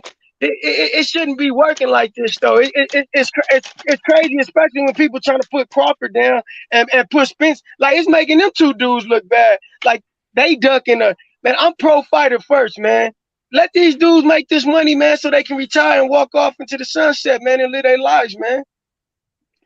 Go ahead, Anthony. If I'm gonna blame him, go ahead. Who? Go ahead, Anthony, and then we'll go. Okay. Yeah, sure. If I'm gonna blame anybody, I'm gonna give them equal blame. Okay, they weren't able to come together on an agreement. These same sources were also saying that Tyson Fury wasn't gonna have to fight Deontay Wilder in the third fight. They were saying that he wasn't gonna have to do it, but he had a rematch clause in there. They said he wasn't gonna be able to hold it up. They said that Tyson. Fight. But the point is, he just using other sources, brother. I'm just telling you that just because these sources coming out and saying something, you can't blame one party. That's all I'm trying to tell you. And when y'all talking about PBC is broken, all this, that, and the third, when you can show me that in writing on paperwork, you have some statements or something there, some bank statements or some type of monthly statement or something that's going to prove that they don't have a budget anymore. And if that's all true, they wouldn't even be talking about making a fight. I was listening to Fred's video about them not being able to pay for a $2 million fight. These guys always use someone else's budget. They use one of the network's budgets, just like Bob Arum uses ESPN's budget. These guys use whoever their network is, Showtime or Fox. That's what they go by. And if they can make more money, or they feel like it will be less of a risk for them in order to putting it on pay-per-view, who's gonna blame them? I mean, yeah, we want every fight free, but that ain't been the case. This whole pay-per-view thing has been going since Floyd Mayweather, and it ain't gonna stop. They're just picking up more and more momentum behind it. That's all it is to it. Max Kellerman, ESPN or Showtime? Which one is he? His show. ESPN. He's ESPN. Okay, his show is on ESPN, that Max Kellerman show that he has. Okay, his individual show.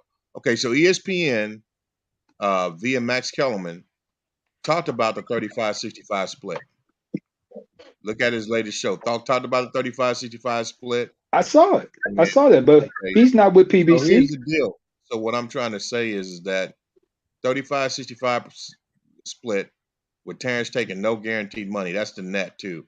Make the fight, man. Tired of hearing excuses. All right. When it's all said and done, make the fight. PBC, you promised and Earl Spence promised the consumers that we would get this fight next. You don't make the fight, you get no more support from me. And I hope the majority of consumers, because this is what we got to do as consumers. You can't lie to us, piss on our legs, and tell us it's raining, right? I don't give a damn you got a degree from Harvard or not. I mean, the bottom line is we got enough common sense to know if you're playing us. Okay, make the fight. Sprints. The man's taking 35%. Make the fight. You don't know any of that, man. You talking about what Max Kellerman said? Can I go, please? Go ahead, brother. Go ahead. My man. First of all, y'all talking about a budget and all this. Al Haymon just offered Canelo over $150 million for 2 fights. So that goes to show that Al Haymon got a budget. Second of all, the last source that reported anything about this fight was ESPN. And they said that Terrence Crawford was holding up the fight because he wanted to see he wanted to know where the money was going so he can make sure he's getting every dime of this 35%. Rightfully so. Yeah. He want to actually see on paperwork that he's getting this 35%. So whatever. So it's not Al Haymon and PBC. It's Terrence Crawford. First of all, he was on Top Rank. They couldn't make the fight, like my brother said. And now he's having this paperwork issue where, I need to see where all the money is allocated to and blah, blah, blah. It's not Al Haymon and PBC or Errol Spence. It's Terrence Crawford holding up the fight. You sound Listen, You retarded. sound crazy. Let me say sound this. like- You Hold on. sound like listen. You sound crazy, man. You're saying that man should take 35% with no guaranteed money, and he can't look at the receipts. No, Who the no, hell no, you no, what you no, fuck no, out of no, here. no, man? no, no, no. Fuck I'm out of not here. saying that. Hold on, pause. I'm not That's what saying you he's just said, wrong. though. I'm not saying he's wrong. I'm not saying he's wrong. I'm So saying how that's is what's that? holding But up you the blaming fight. him for holding up the fight. No, How is I that didn't holding say up the fight? I'm saying the source said. I'm not blaming anybody. I'm saying the source said Exactly. Terrence Crawford was holding up the fight. That's all I said. I'm not Show blaming Exactly. anybody. show the man the receipts he wants to see, Yeah, so he knows exactly. where the money's Mike, going. I feel He the done same already way, took Michael Fuller. But the short end of the stick. Even when you Let- go to the, even when you make the fights, you got to prove to the commission you got the money. You can't just step into the ring. Everybody got to show proof of funds. When you buy a house, you got to show proof of funds. When you buy so a we car, saying Showtime don't have the money? We saying Fox don't have the money? that's not what I'm saying. You're Okay. All I'm saying at the end of the day, everybody on this panel is just speculating anyway. Well, So for any one of y'all to say, ain't nobody anyone speculating. for you to use any of those sources for the Lance Pugmires and hey, Anthony, whoever the other guy was, I can't think of his name. Anthony, it's a difference between speculation and making an educated guess based off the information and the It's facts still that's right speculation, there bro. to you. I'm not making Your educated guess is off of sources who are Okay, just digging for watch this. information. Kenneth Why can't they Wallace say made a point. Kenneth Wallace made a point earlier. Watch this. He said, and I believe this too. Al Haymon is not broke. PBC is not broke. But Al Haymon understands this though. I'm going to put my money where there's a profit margin for me. Now, look, he'll readily and wittingly get Canelo. He'll put the money up himself. You know why? Because Canelo's going to garner a guaranteed return, point blank, period. Why? Because Canelo got a fan base who coming to spend at the venue, who's going to pay high price tickets, who's going to buy merchandise and go buy the pay-per-view. Now look, understand this though. He fucked up by giving these guys inflated guarantees that they're no longer able to make off of their fan base. Earl Spence look, the price tag that they asking to be paid, the fans can't pay for it. Point blank, period. That's the only way it makes business sense. The fans cannot pay for that. Or he just don't believe the fans can pay for it, or he don't want to take a risk of putting his own money up and seeing how the fight fare, seeing how it fares financially. He can put his own money up and pay them brothers for sure. That doesn't even make sense, El. How it That don't make sense, bro. Let me tell you why it don't make sense. If Spence has fought lesser competition and has been able to turn and make money off of it, how can you say he gonna go and fight Terrence Crawford and they gonna say he can't make a profit? Come on, bro, that don't even make any sense. He gonna sell more pay-per-view against Terrence Crawford than he did against Ugas. Okay, Come on, so man. why the fight not being made then? Sense. Why the fight not being made then? That's what we all want to know. But we can sit here and speculate about it all night. But don't sit up here and blame the guy and say that he made promises that he didn't make. I believe it sells and make all these other claims. Just say this is what I think. Anthony, let him get off, and then you can respond. I believe the fight sells itself by 4. But it don't matter what I feel. Evidently, look, if he's rushing and willing and basically begging Canelo that I'll give you an inflated amount of money and I bring it out my own pocket to pay you, who's not even on his network, who's not even signed to who's in his promotion company, why he not doing that with Spence? Like, more that's all I'm saying. More speculation. You just said that the brother was gonna pay for it out of his pocket, or he will. You speculating about the whole thing, but if you want to bring Canelo into if you want to bring Canelo into it, and you want to say that he wants to bring Canelo, and he's making all these offers. He has 1, 2, 3 fighters right now, and he know they all gonna be big fights. If he can bring Canelo over there, he can match Canelo up with all 3 of them. Or if any one of them beat Canelo, that's the same as passing the torch on to this person. So now everybody gonna want to see this person lose against whoever Canelo was supposed to fight, if it was gonna be the Mexican monster or whoever. You know what I'm saying? These people know what they're doing. They've been doing it for years. Of course, I'm not. That's And they've been making money for years. It's just that we get on here now, we want to tell them how to do their business. All we should be talking about is boxing. But if we want to talk about this, at least be honest and say we all speculate. I'm not speculating. I've never speculated with this. I told you guys 3 months ago to fight, but we're gonna bring Johnny in, and let me see if he can respond. Go ahead, Johnny. Hey Fred, can I ask you a question? Can you hear me? Go ahead. 1 second, Mike. I'll get you right back, Mike. What's up, Johnny? Hey, what's going on, Fred? Hey, how you doing, dog? I'm all right, man. I used to call your show all the time back in the day. Back. Welcome back. Oh yeah, I'm back now. Yeah, I'm back now. And I just want to say this, no disrespect. It's guys like you, Fred, and the other ABC guys that are responsible for Anthony and Kenneth, the fanboys. Right. You're clearly giving them information that is obvious to see, and they don't want to take it. Just like when Malcolm was giving information about the Honorable Elijah Muhammad, and they didn't want to accept it because they were engulfed in what he was or what he was supposed to be. When you look at like Deontay Wilder and Anthony Joshua, that was another big fight that he was supposed to make, and he never made it. He's saving all these guys because he does, like you say, he don't got the money, and the only way he's gonna be able to get the money is if he can get some guaranteed money, like with a Canelo. But outside of that, he can't make the fight because he don't have the money, and he needs guaranteed assurance that he's gonna be able to pick up a check off this.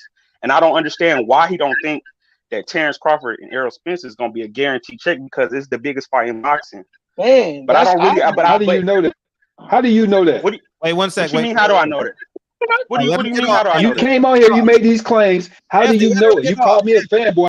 And go ahead, Johnny. I'll bring you back in, Anthony.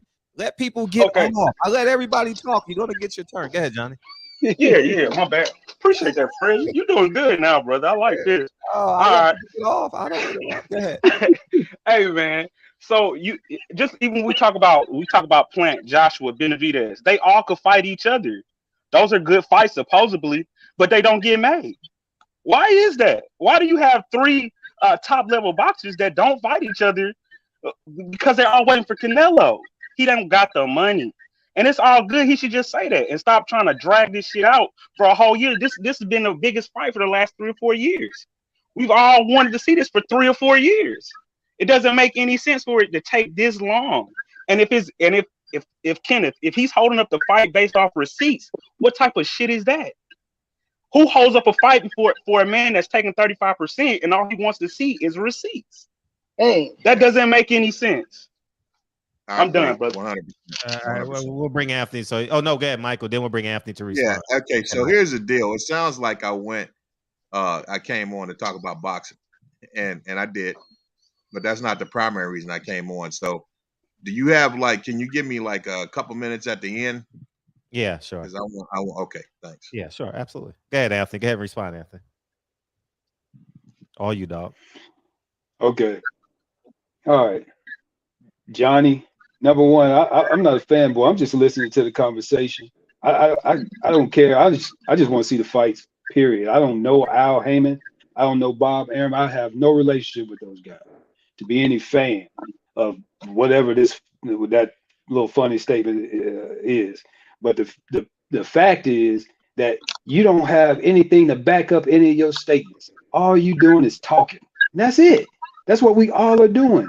So while we sitting up here talking, stop acting like we got some proof or something. We don't have shit. That's all I'm saying, bro. Is it my turn? Yeah. Oh, okay. Cool. Hey, brother. So what I'm saying to you is I mean, if you go outside and you see the sun is yellow, do you call it yellow or do you call it orange? I don't know. So we can see that fights are not being made. This is clear. It's not just Errol Spence and Terrence Crawford. It's other fighters. Gary Russell doesn't fight but every other 2 years. I mean, this it's not just Errol Spence and Terrence Crawford, brother. We get one fight from the Charlo brothers every year. That doesn't make any sense.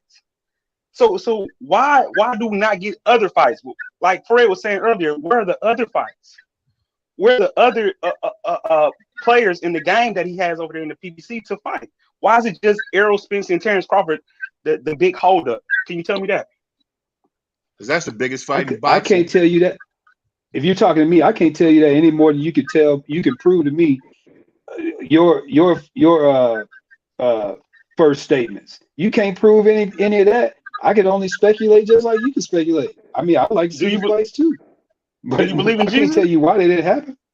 Do you believe in Jesus? That don't have anything to do with boxing or this conversation. I'm asking you, do you believe in Jesus, brother? That's all I'm asking you. Do you have a higher power that you believe in? I just want to know what that had to do with. Do you have a higher power that you believe in, brother? That's all what does my higher power have to do with boxing? I'm asking you, do you believe in things that you can't see? Do you believe in things that haven't been proven to you yet? That's what I'm asking you. God is proven through his creation, brother. Do you have a sun and you have a moon that goes up and comes up and down like it's supposed to? All right, that's the proof of God. When you go out there, you look at the trees, you look at the sky, you look at the water and stuff like that. That's the proof of a God. That don't have nothing to do with boxing. Okay. That has nothing to do with boxing. You have a heart in your body. You came out of a woman's vagina. What are you talking about? That don't have nothing to do with the business of boxing.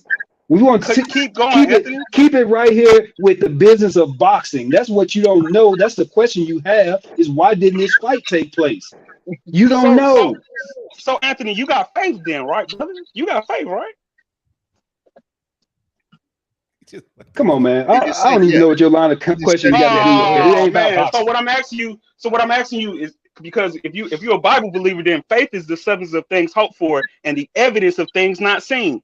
So you don't have to have actual proven visual evidence of something, but you can see because of the things that are aligned, how it's aligning that this is the proof.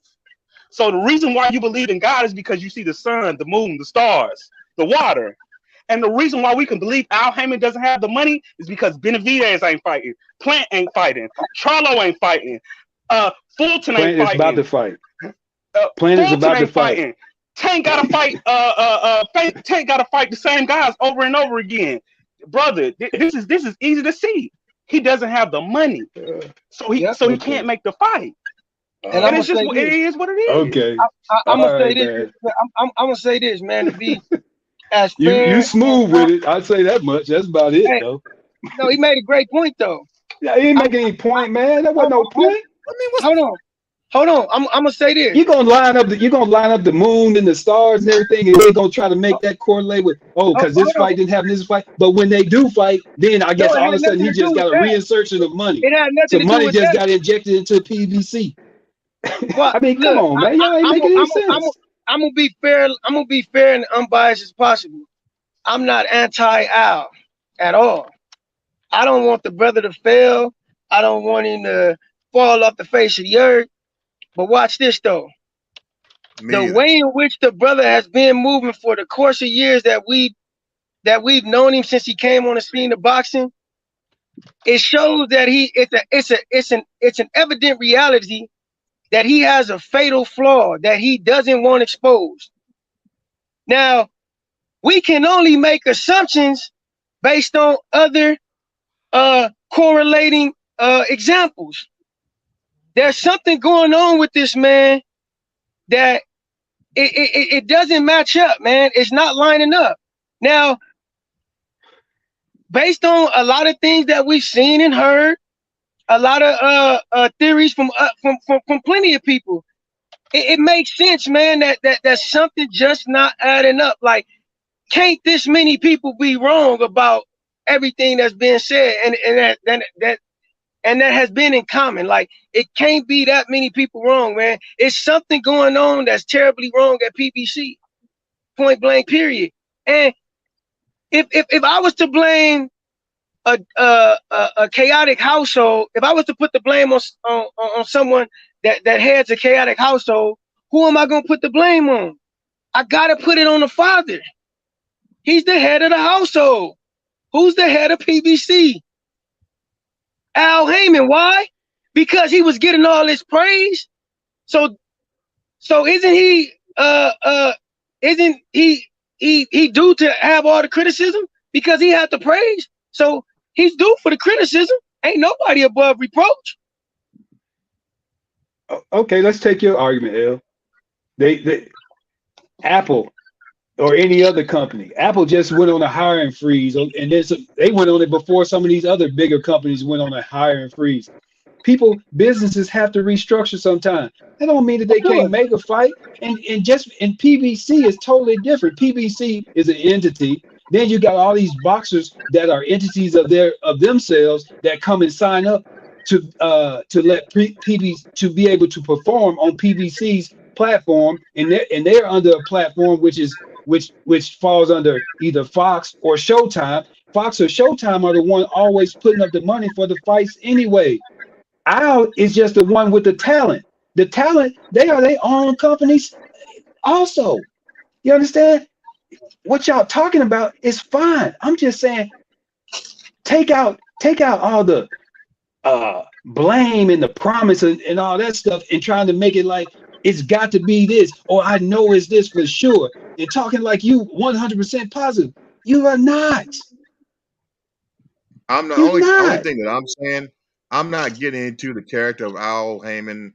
I'm not doing that. I don't want to do that because I don't know him personally. I don't even know the inner works of the business that goes on there, like the detail that you guys may know, or what Fred has already discussed. But for me, it's just I'm just a fan. I'm just a fan of boxing, and I want to see the fight.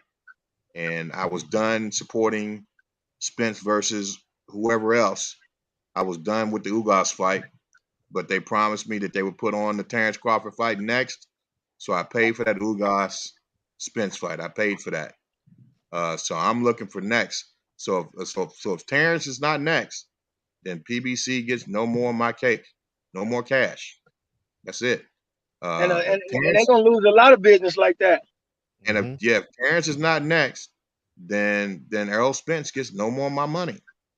I mean, and I understand that he's just a casualty of war, innocent stand buyer. But the bottom line is he was part of that process as well. So for me, I don't know anyone's character. I don't know their inner works of their business. I'm just saying you made me a promise, you didn't follow through, so I can't support you anymore until you meet that promise. If you don't meet the promise, then that's it. I don't care who's fighting. I'm not buying any more PBC fights. And watch this. They can say, "Oh, it's the recession." They can blame the recession, but I'm gonna tell you this though. In times of the worst economical crisis that the country ever seen, what do people turn to? They turn to entertainment. Correct. This is a source of entertainment that everybody loves. Everybody loves violence. Everybody want to see blood. Come on. Yeah. This fight, look, I'm a firm believer you can make this fight on a Monday or a Sunday, as odd as them 2 days are. And the fight gonna do 750 pay-per-view buys legitly.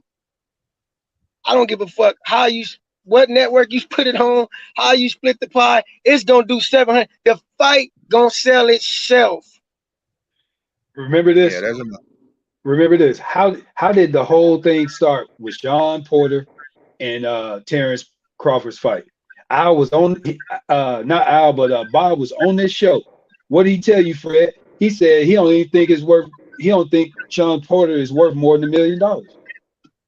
Y'all talking about how much these fighters are getting up front as far as their guarantees, and then what they're getting on the back end, all this type of stuff you're talking about. And then you're discrediting the PBC off of doing the same things that Bob was doing. Bob's not paying anybody a lot of money for these fights right now. He's not paying it. Yeah. He's taking his budget. He's looking at the budget. He's trying to keep as much money as he can out of that budget. Period. Because they know right now what it is. He's making the fights. And watch this. I'm gonna tell you this. Right now he's making the fights. Hey, look, watch this. Al Haymon came in he had a plan, but I'm gonna tell you this: everybody fails at some point. I'm not saying the brother can't bounce back, but right now he has a failing business, and he went in and he overinflated everything, man. Eventually, the bubble burst, and that's what happened. Right. That's just a fact, man. The bubble didn't burst. See, Bob Arum is like this. I can say this. This is how you know real sharks, man. And he's an old shark, man, and the old nigga ain't changing. Bob Arum gonna consistently give you a product. He not with all the rah-rah though. He not with all the fluff and all the bullshit. He gonna give you good entertainment. Period. He know how much to put on a fight. He know how much to pay a fighter. Look, Al Haymon, look, and it makes sense what Fred say. It just makes sense, man. This point, Fred made sense on. The nigga got his 20%. He had to find a way to justify his hand in the pot. And that's what he did. He said, well, fuck it, just come over here. I'm gonna give y'all way more than they gonna give y'all. Why? Because 20% of that is mine. That's why he's the advisor. Look, it makes sense, man. It goes into the storyline with what he's shown me as a person. Like, he made off with the money, man. I'm not mad at him. But now you owe the people. You a billionaire now. You owe the people. Yeah, that's unethical. But here's I'm gonna say this, man. I'm trying to bleed into what I really came on the show for tonight. But when you talk about Bob Arum, I don't know him personally, obviously, but I do know of his dealings with Muhammad Ali, Sugar Ray Leonard, even Floyd. And I've seen him, I've heard about the things where I'm definitely not promoting his ethics and his ethical code. You understand? I'm not doing that. And I'm not really trying to make any inferences about Al Haymon's ethical code other than broken promises to the fans. And so that's the extent of that. I do know that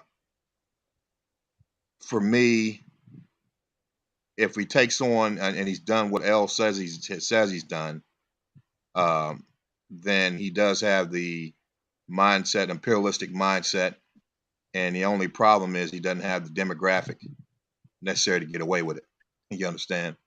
In other words, he's not Brett Favre that can steal $81 million from Mississippi, the poorest state in the union, and get away with it, and still be in the the NFL Hall of Fame, and really hasn't had any serious repercussions. In fact, the media is not even talking about it.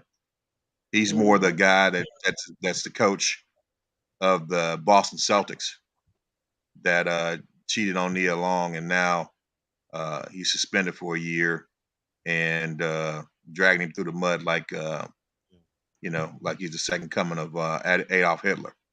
So what I'm trying to say, there's definitely two different standards of moral judgment and penalties that are enforced as a result of those breaches in moral character. Al Haymon does not have the demographics to benefit from that. So his imperialistic mindset, if L says what if L's interpretation is correct, there's going to be penalties to pay for that. There's going to be, there's going to be repercussions. And I don't think that by any means, if he has a breach in ethics, it's any different from what's happened with Bob Arum throughout the years, the decades. Not anything different at all. In my opinion, that's just my opinion from afar. But one of the reasons, they're all the same. Yeah, but one of the reasons I came on tonight is I was traveling over the weekend. I had to take care of some business on the East Coast, and I got wind of a show that happened a couple shows ago, where this guy, I guess Jerry, I guess it's the guy's name. Oh yes, Jerry. He calls in every now and again. Yeah, he calls in and then says some pretty slanderous lies about me in regards to calling me full of hate, and I think he may even mentioned I was a racist or something. And what amazed me is that there was a lot of people like listening on the panel. No one said anything to say, nah, we know this guy. He's not full of hate. Well, I'm going to speak up for myself now. No, Hold on, let me stop you, Mike. but You said nobody on the panel said nothing. I don't think so. No, they just kind of Go listened watch to it him. again. Okay, I'll watch. Okay. I spoke up for you, brother, and I'm gonna tell you what I said. I said Mike is much like myself. He's very passionate. I said I believe his intent is well, and I don't believe what he. I just go listen to it, brother. You'll hear that. Okay. Am I lying, Fred? I don't remember it. I'll be honest. I But remember you spoke up for him. if you said, I believe you, Al. If you I said, I spoke believe up for you, Mike, because I'm gonna tell you, most of your thinking is quite like mine, brother, and I'm not gonna let nobody defame somebody, name, and without me even, giving my say. A person got their opinion, they got a right to it, but I take you as a good brother, and you much like myself, man. We passionate individual, and a lot of time, sometimes when we express ourselves, a lot get lost through the translation, man. But go ahead and speak, brother. I apologize. Right. No, you're good. I appreciate that, bro. I didn't really hear that part. But what I'm going to say officially now, that no, I am not full of hate. You know what I mean? I don't hate people at all. I love all God's creation, all God's people. No question about it. I don't care what color you are. However, I do have a problem with the system of white supremacy and oppression. And for someone to say that that does not exist, you're a liar. Okay? You're a liar. All right? So for me, it's a mentality and a behavior that I hate. It's not individuals. And I've been through a lot of stuff, man. I mean, I've been through a lot of stuff in the field that I'm in. There's not many African American males. There's not many black men in this field. So I mean, we're in a sense in the commercial industry. So in a sense, we're like trailblazers in this field in the commercial industry. And man, I've been through a lot of crap. So, but I don't hate individuals. I hate behavior. I hate the way that the inequities that I see in society today. And so, one of the things that I think that guy brought up, and obviously, I was offended by the way he slandered me, and he lied and said that I was a person full of hate. That is a outright lie. And I prove that every day by the people who, when I was in the military for 25 years, I had Caucasian men working for me, and I never mistreated anyone based on their color. In fact, I would bend over backwards to make sure that everyone under my auspices had the opportunities that would make them grow, allow them to grow within that arena that we functioned in. And I treated everyone fairly. I bent over backwards for all my men. So, as far as him coming with that was a slanderous lie. That was a slanderous lie, and I didn't appreciate it. As far as the when you're talking about the situation in Chicago, where we're talking the murders that are going in Chicago, and someone mentioned and I brought up the fact, okay, where do these guns come from? None of these guns that are being used to murder for these people to murder one another in the inner cities in Chicago, none of them are manufactured by black people. None of them were brought into the neighborhoods by black people. So where do they come from? And then he just, oh, here we go again, and he got into this rant about how I'm trying to say that the ultimate responsibility is is with the manufacturers of the guns. No, I was not saying that. What I said, ultimately, the people who pull the trigger and commit those crimes are responsible for the things that they do. I mentioned that without any type of reservation. So that's another lie that he told. Okay. Now, they're ultimately responsible. However, I did mention a set of conditions that are set up in these environments, right, that will logically end in some of the things that we see happening today. And this is not the first time it's happened. It happened before the Italians, when the Italians, the Irish, and the European Jew got here. A lot of those same situations were created. Those same environments were created. That's why we got the old mob stories, right? Where they were killing each other. They were set up before they actually got a certain amount of status and mainstream status in America. Before that happened, they were in that dark life of crime, and there were some things that happened there that are very similar to the things that are happening in their cities today in regards to black on black crime or ethnic crime within an ethnic group and murderous crime.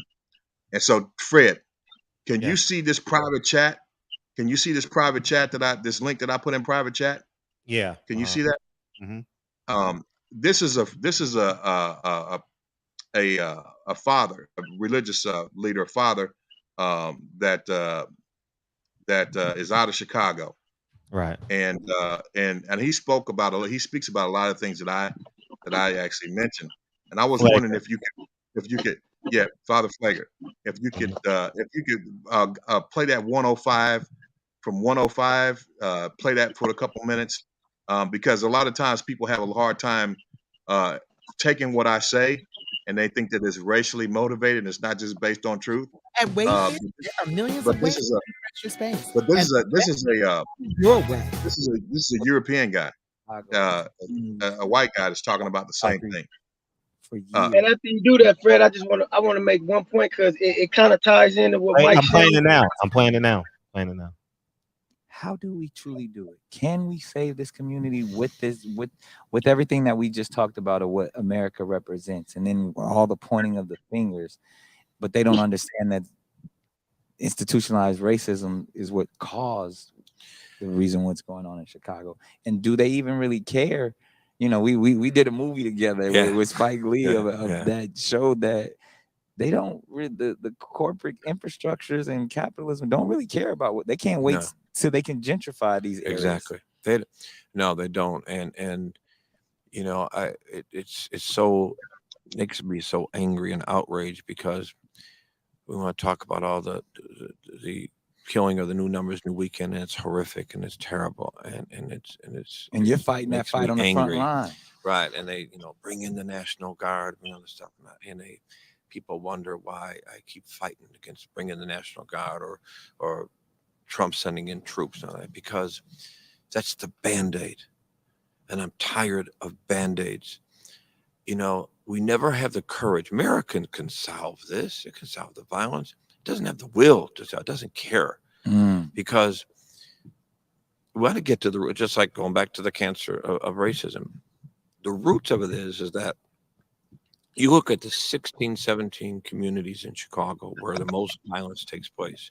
You see the same exact scenario and definition.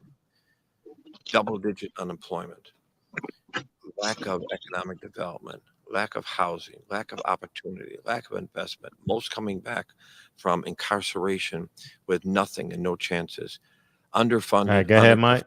Pretty much saying what you were saying. Go ahead. That's Father Fletcher, guys. In case you guys wonder on the Nick. Let it keep playing. Give him another minute, Fred. Let him keep playing. Some critical stuff. Another minute or two. Thank you, sir. When you put all these realities, if you took those realities and went to the North Shore and did that for the next 15 years, you'd see the same thing going on there as you do here. Right. So we created this condition. You know, I say all the time that the government, both local and national, are the co-conspirators of the violence. They're the hidden hand. They've created it. Now they sit back and condemn it. Right. And say, do you want to solve it? Right. Like, how did the guns get to Chicago? Yeah. How did who's making and selling these guns? Yeah. You know, who's making and selling these drugs? Not black folks. Right. You know, these are all coming. Nick, twice in the last year, I got calls. I saw for myself. Twice in the last year, where two white guys came in SUV, dropped a Nike bag full of guns, said, "Here, defend yourselves." Wow. You saw it. I saw the bags. Wow. Did you hear that? That's good. You can stop there.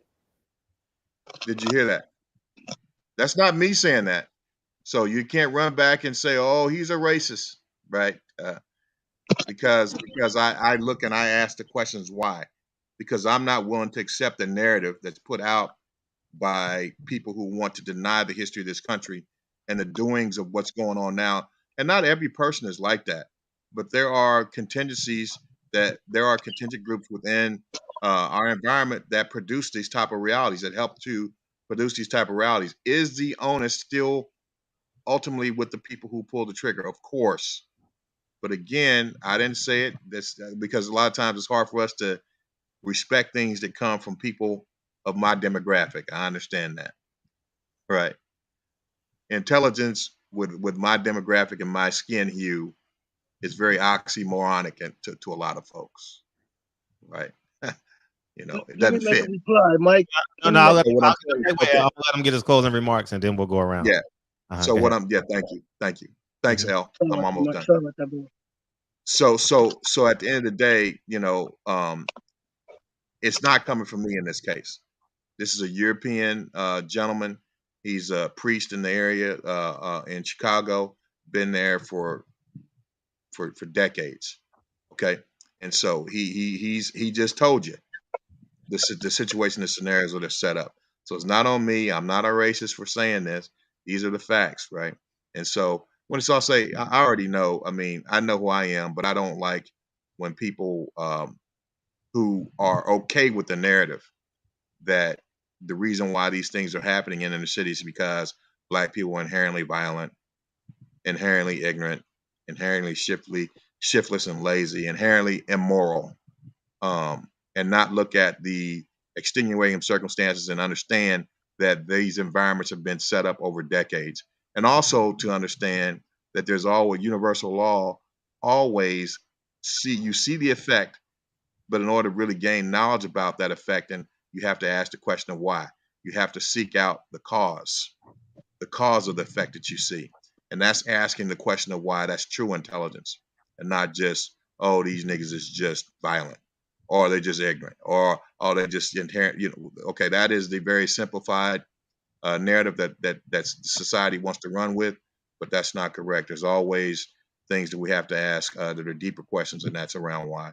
So again, I didn't like the slanderous remarks that this individual made, and for this particular instance, it wasn't just me that's referring to these realities. You got a white priest that's actually talking about it too. I'm done. Appreciate you, Mike. I'm pretty sure Jerry, you can come in tomorrow and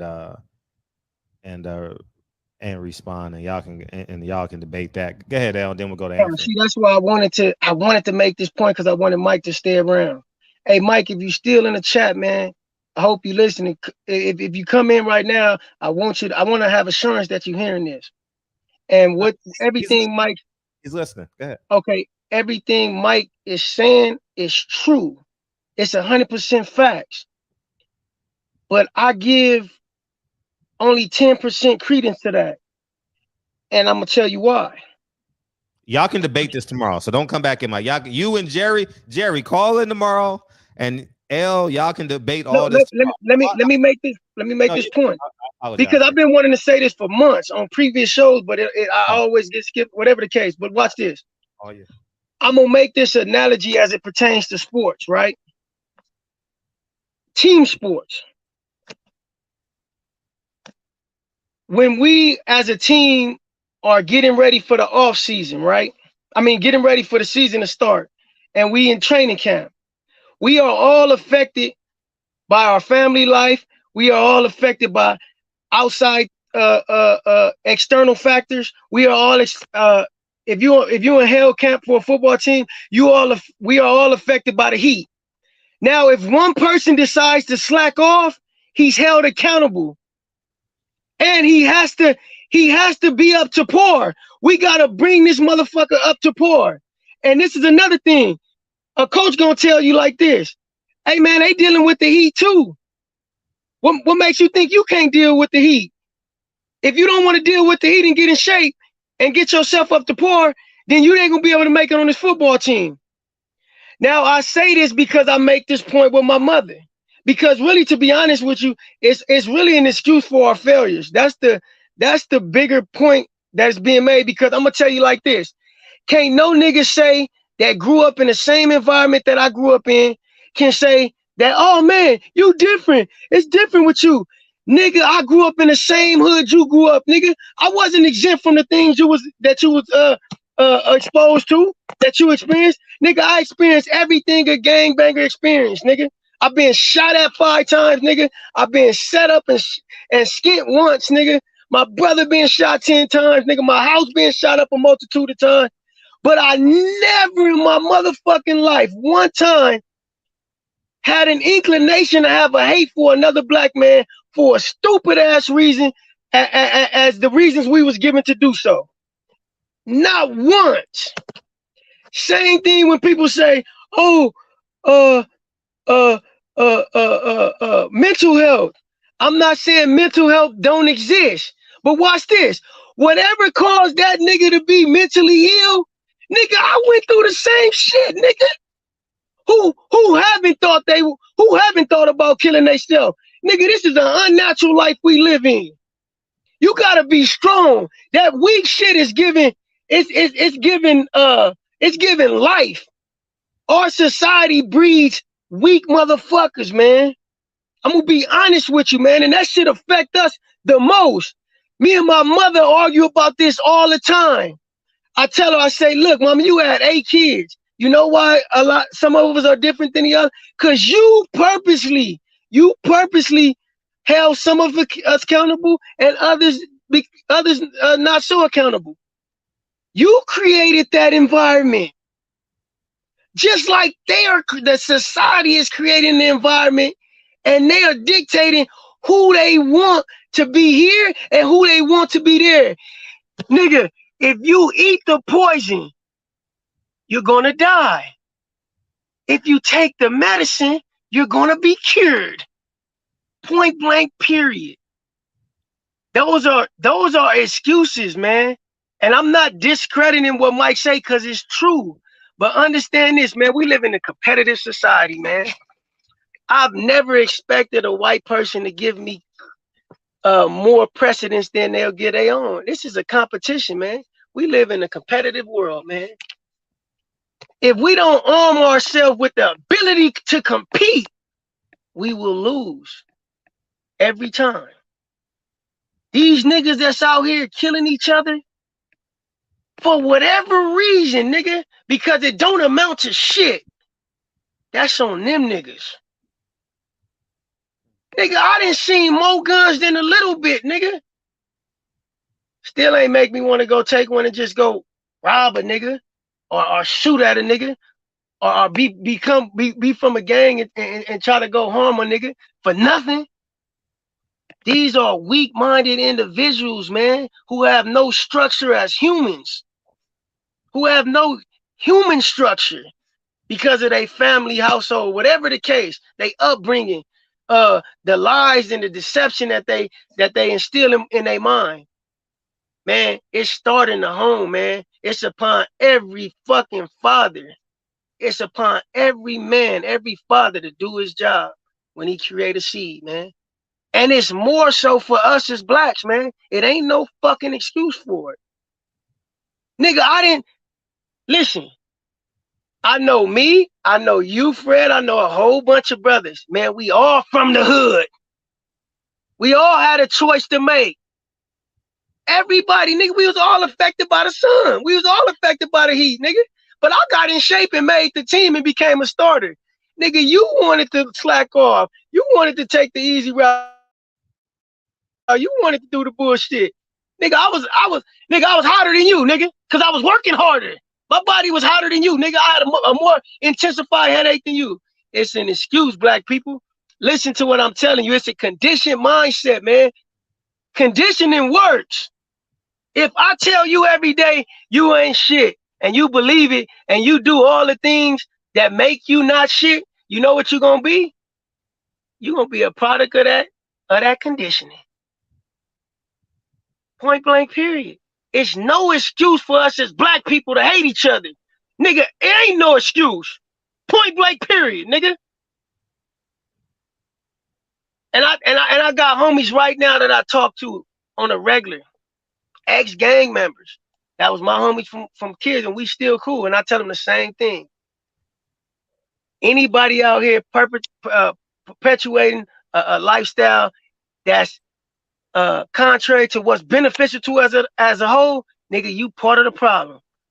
Because one minute you say, oh, yeah, I'm for the kids, I'm for the youth. But when it's beneficial, nigga, you want to glorify the gang lifestyle because it's putting money in your pocket. You can't do that, nigga.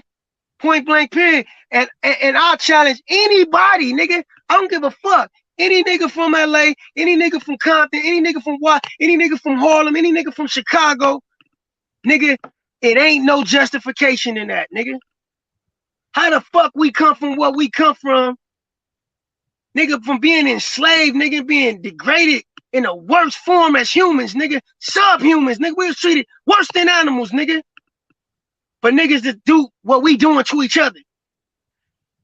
Man, get the fuck out of here, man. Niggas better wake up, man. If my son, I'm telling niggas right now, my son,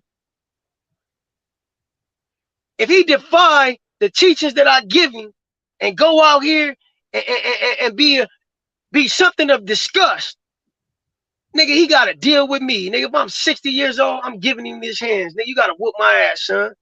Nigga, that's disgusting. It's disgusting for us to kill each other. Nigga, can't nobody influence me to say, oh, I want to go kill a nigga just because it's a bunch of guns right here and they gave us a gun to protect. Nigga, we ain't the enemy. I'm done, man. I don't want to go on a rant, Fred, but I just wanted to make that point, man. We all are affected by everything in this life. Ain't none of us exempt from nothing. We just got choices and we make decisions. Point blank, period. You are a combination of the decisions you make based on the choices you was given. And we all got the same ones, nigga. I can go get a life sentence like anybody else. Or I can be successful like anybody else. I do understand this. The odds are slanted. They not in my favor, but I can do it. Go ahead, Fred. Thank you, brother. No, I was gonna say I appreciate you, dog. Anthony, final remarks. Yeah. I'm gonna get back to the box. Sure. Now, L was saying that PBC ain't given many good fights. Talk Break, has given fights. Based on the marquee fights that they've done the equal share of marquee fights this year so far. All right. And between the two, what PBC has gave you bigger fights this year than Top Rank. Top Rank, the biggest fights they've given you, I would say, Devin Haney against that guy over there in Australia, and probably that Valdez and Stevens. But I mean, other than that, man, they really ain't had anybody that you got to rush home. You get home tonight, got to hurry up for your Friday or Saturday night dinner with your family that y'all decide to go out. Got to hurry up and get back home for that fight. I mean, they've been able to make fights. They just haven't been able to make all the fights that we want to see. I don't mean that we just got to, go to dissing everybody like that, man. That's the only part I don't get, man. But anyway, other than that, much respect to everyone on the show, man. I appreciate you, Fred. Brother. It's a good platform, man, to talk about things. So, keep it going, man. Thank you, Anthony. I appreciate you, dog.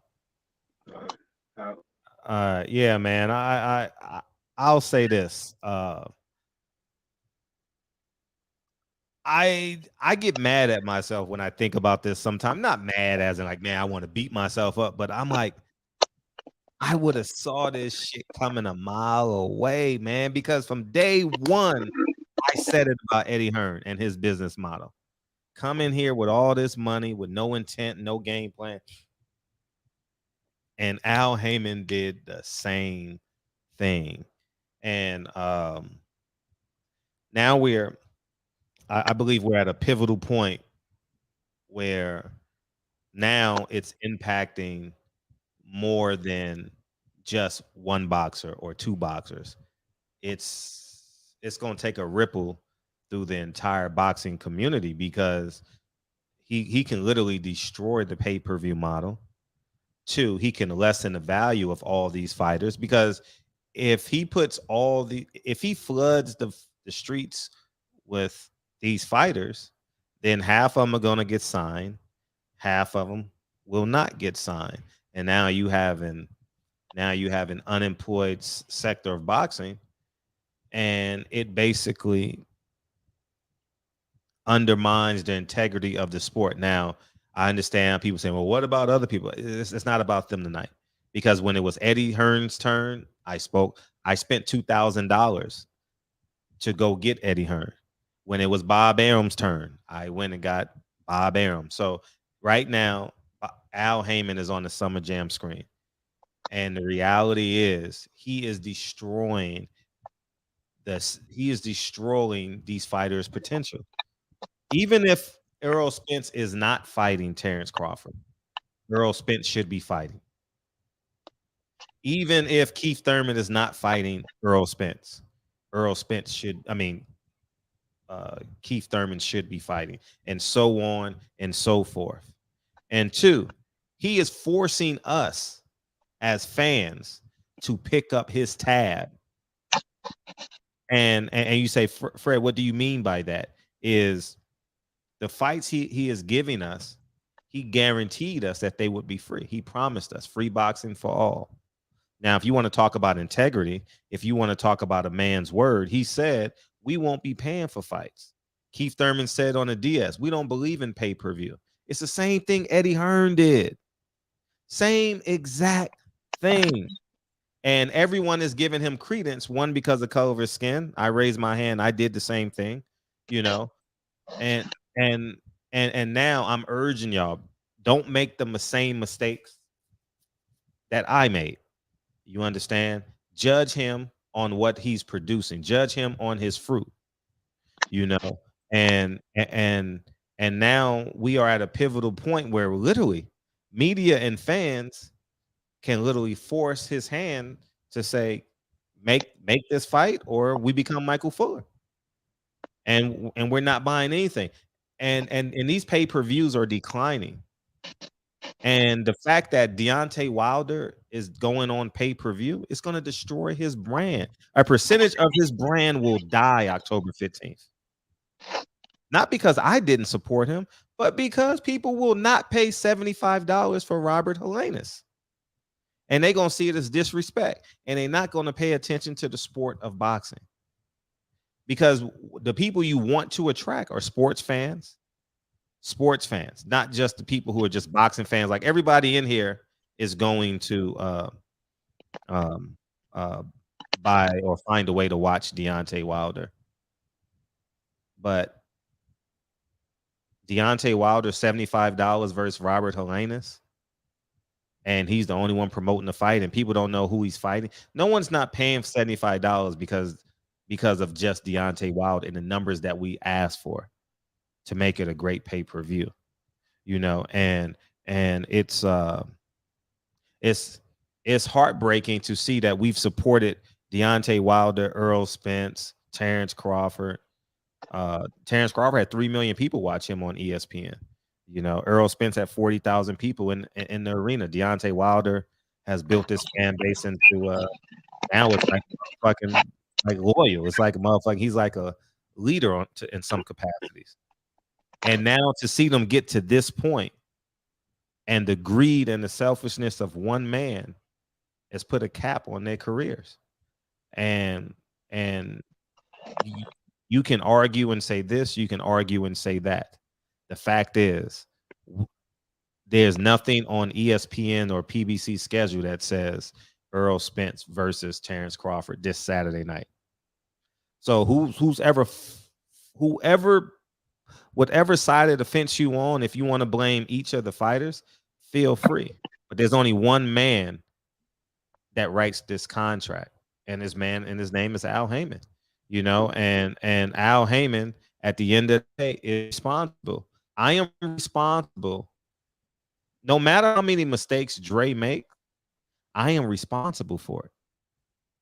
I'm the man of the household. If Lincoln is doing terrible in school, I am responsible for that. If Kennedy is, I'm responsible for that. And the same thing holds true for the boss. It's like the NFL football team. Who gets the trophy first? The owner. Oh, Tom Brady don't touch it. He touch it third. It goes to the coach. It may go to the GM, and then it's going to Tom Brady. So we got to understand. So we got to speak in the world in which we live in. You know, I know we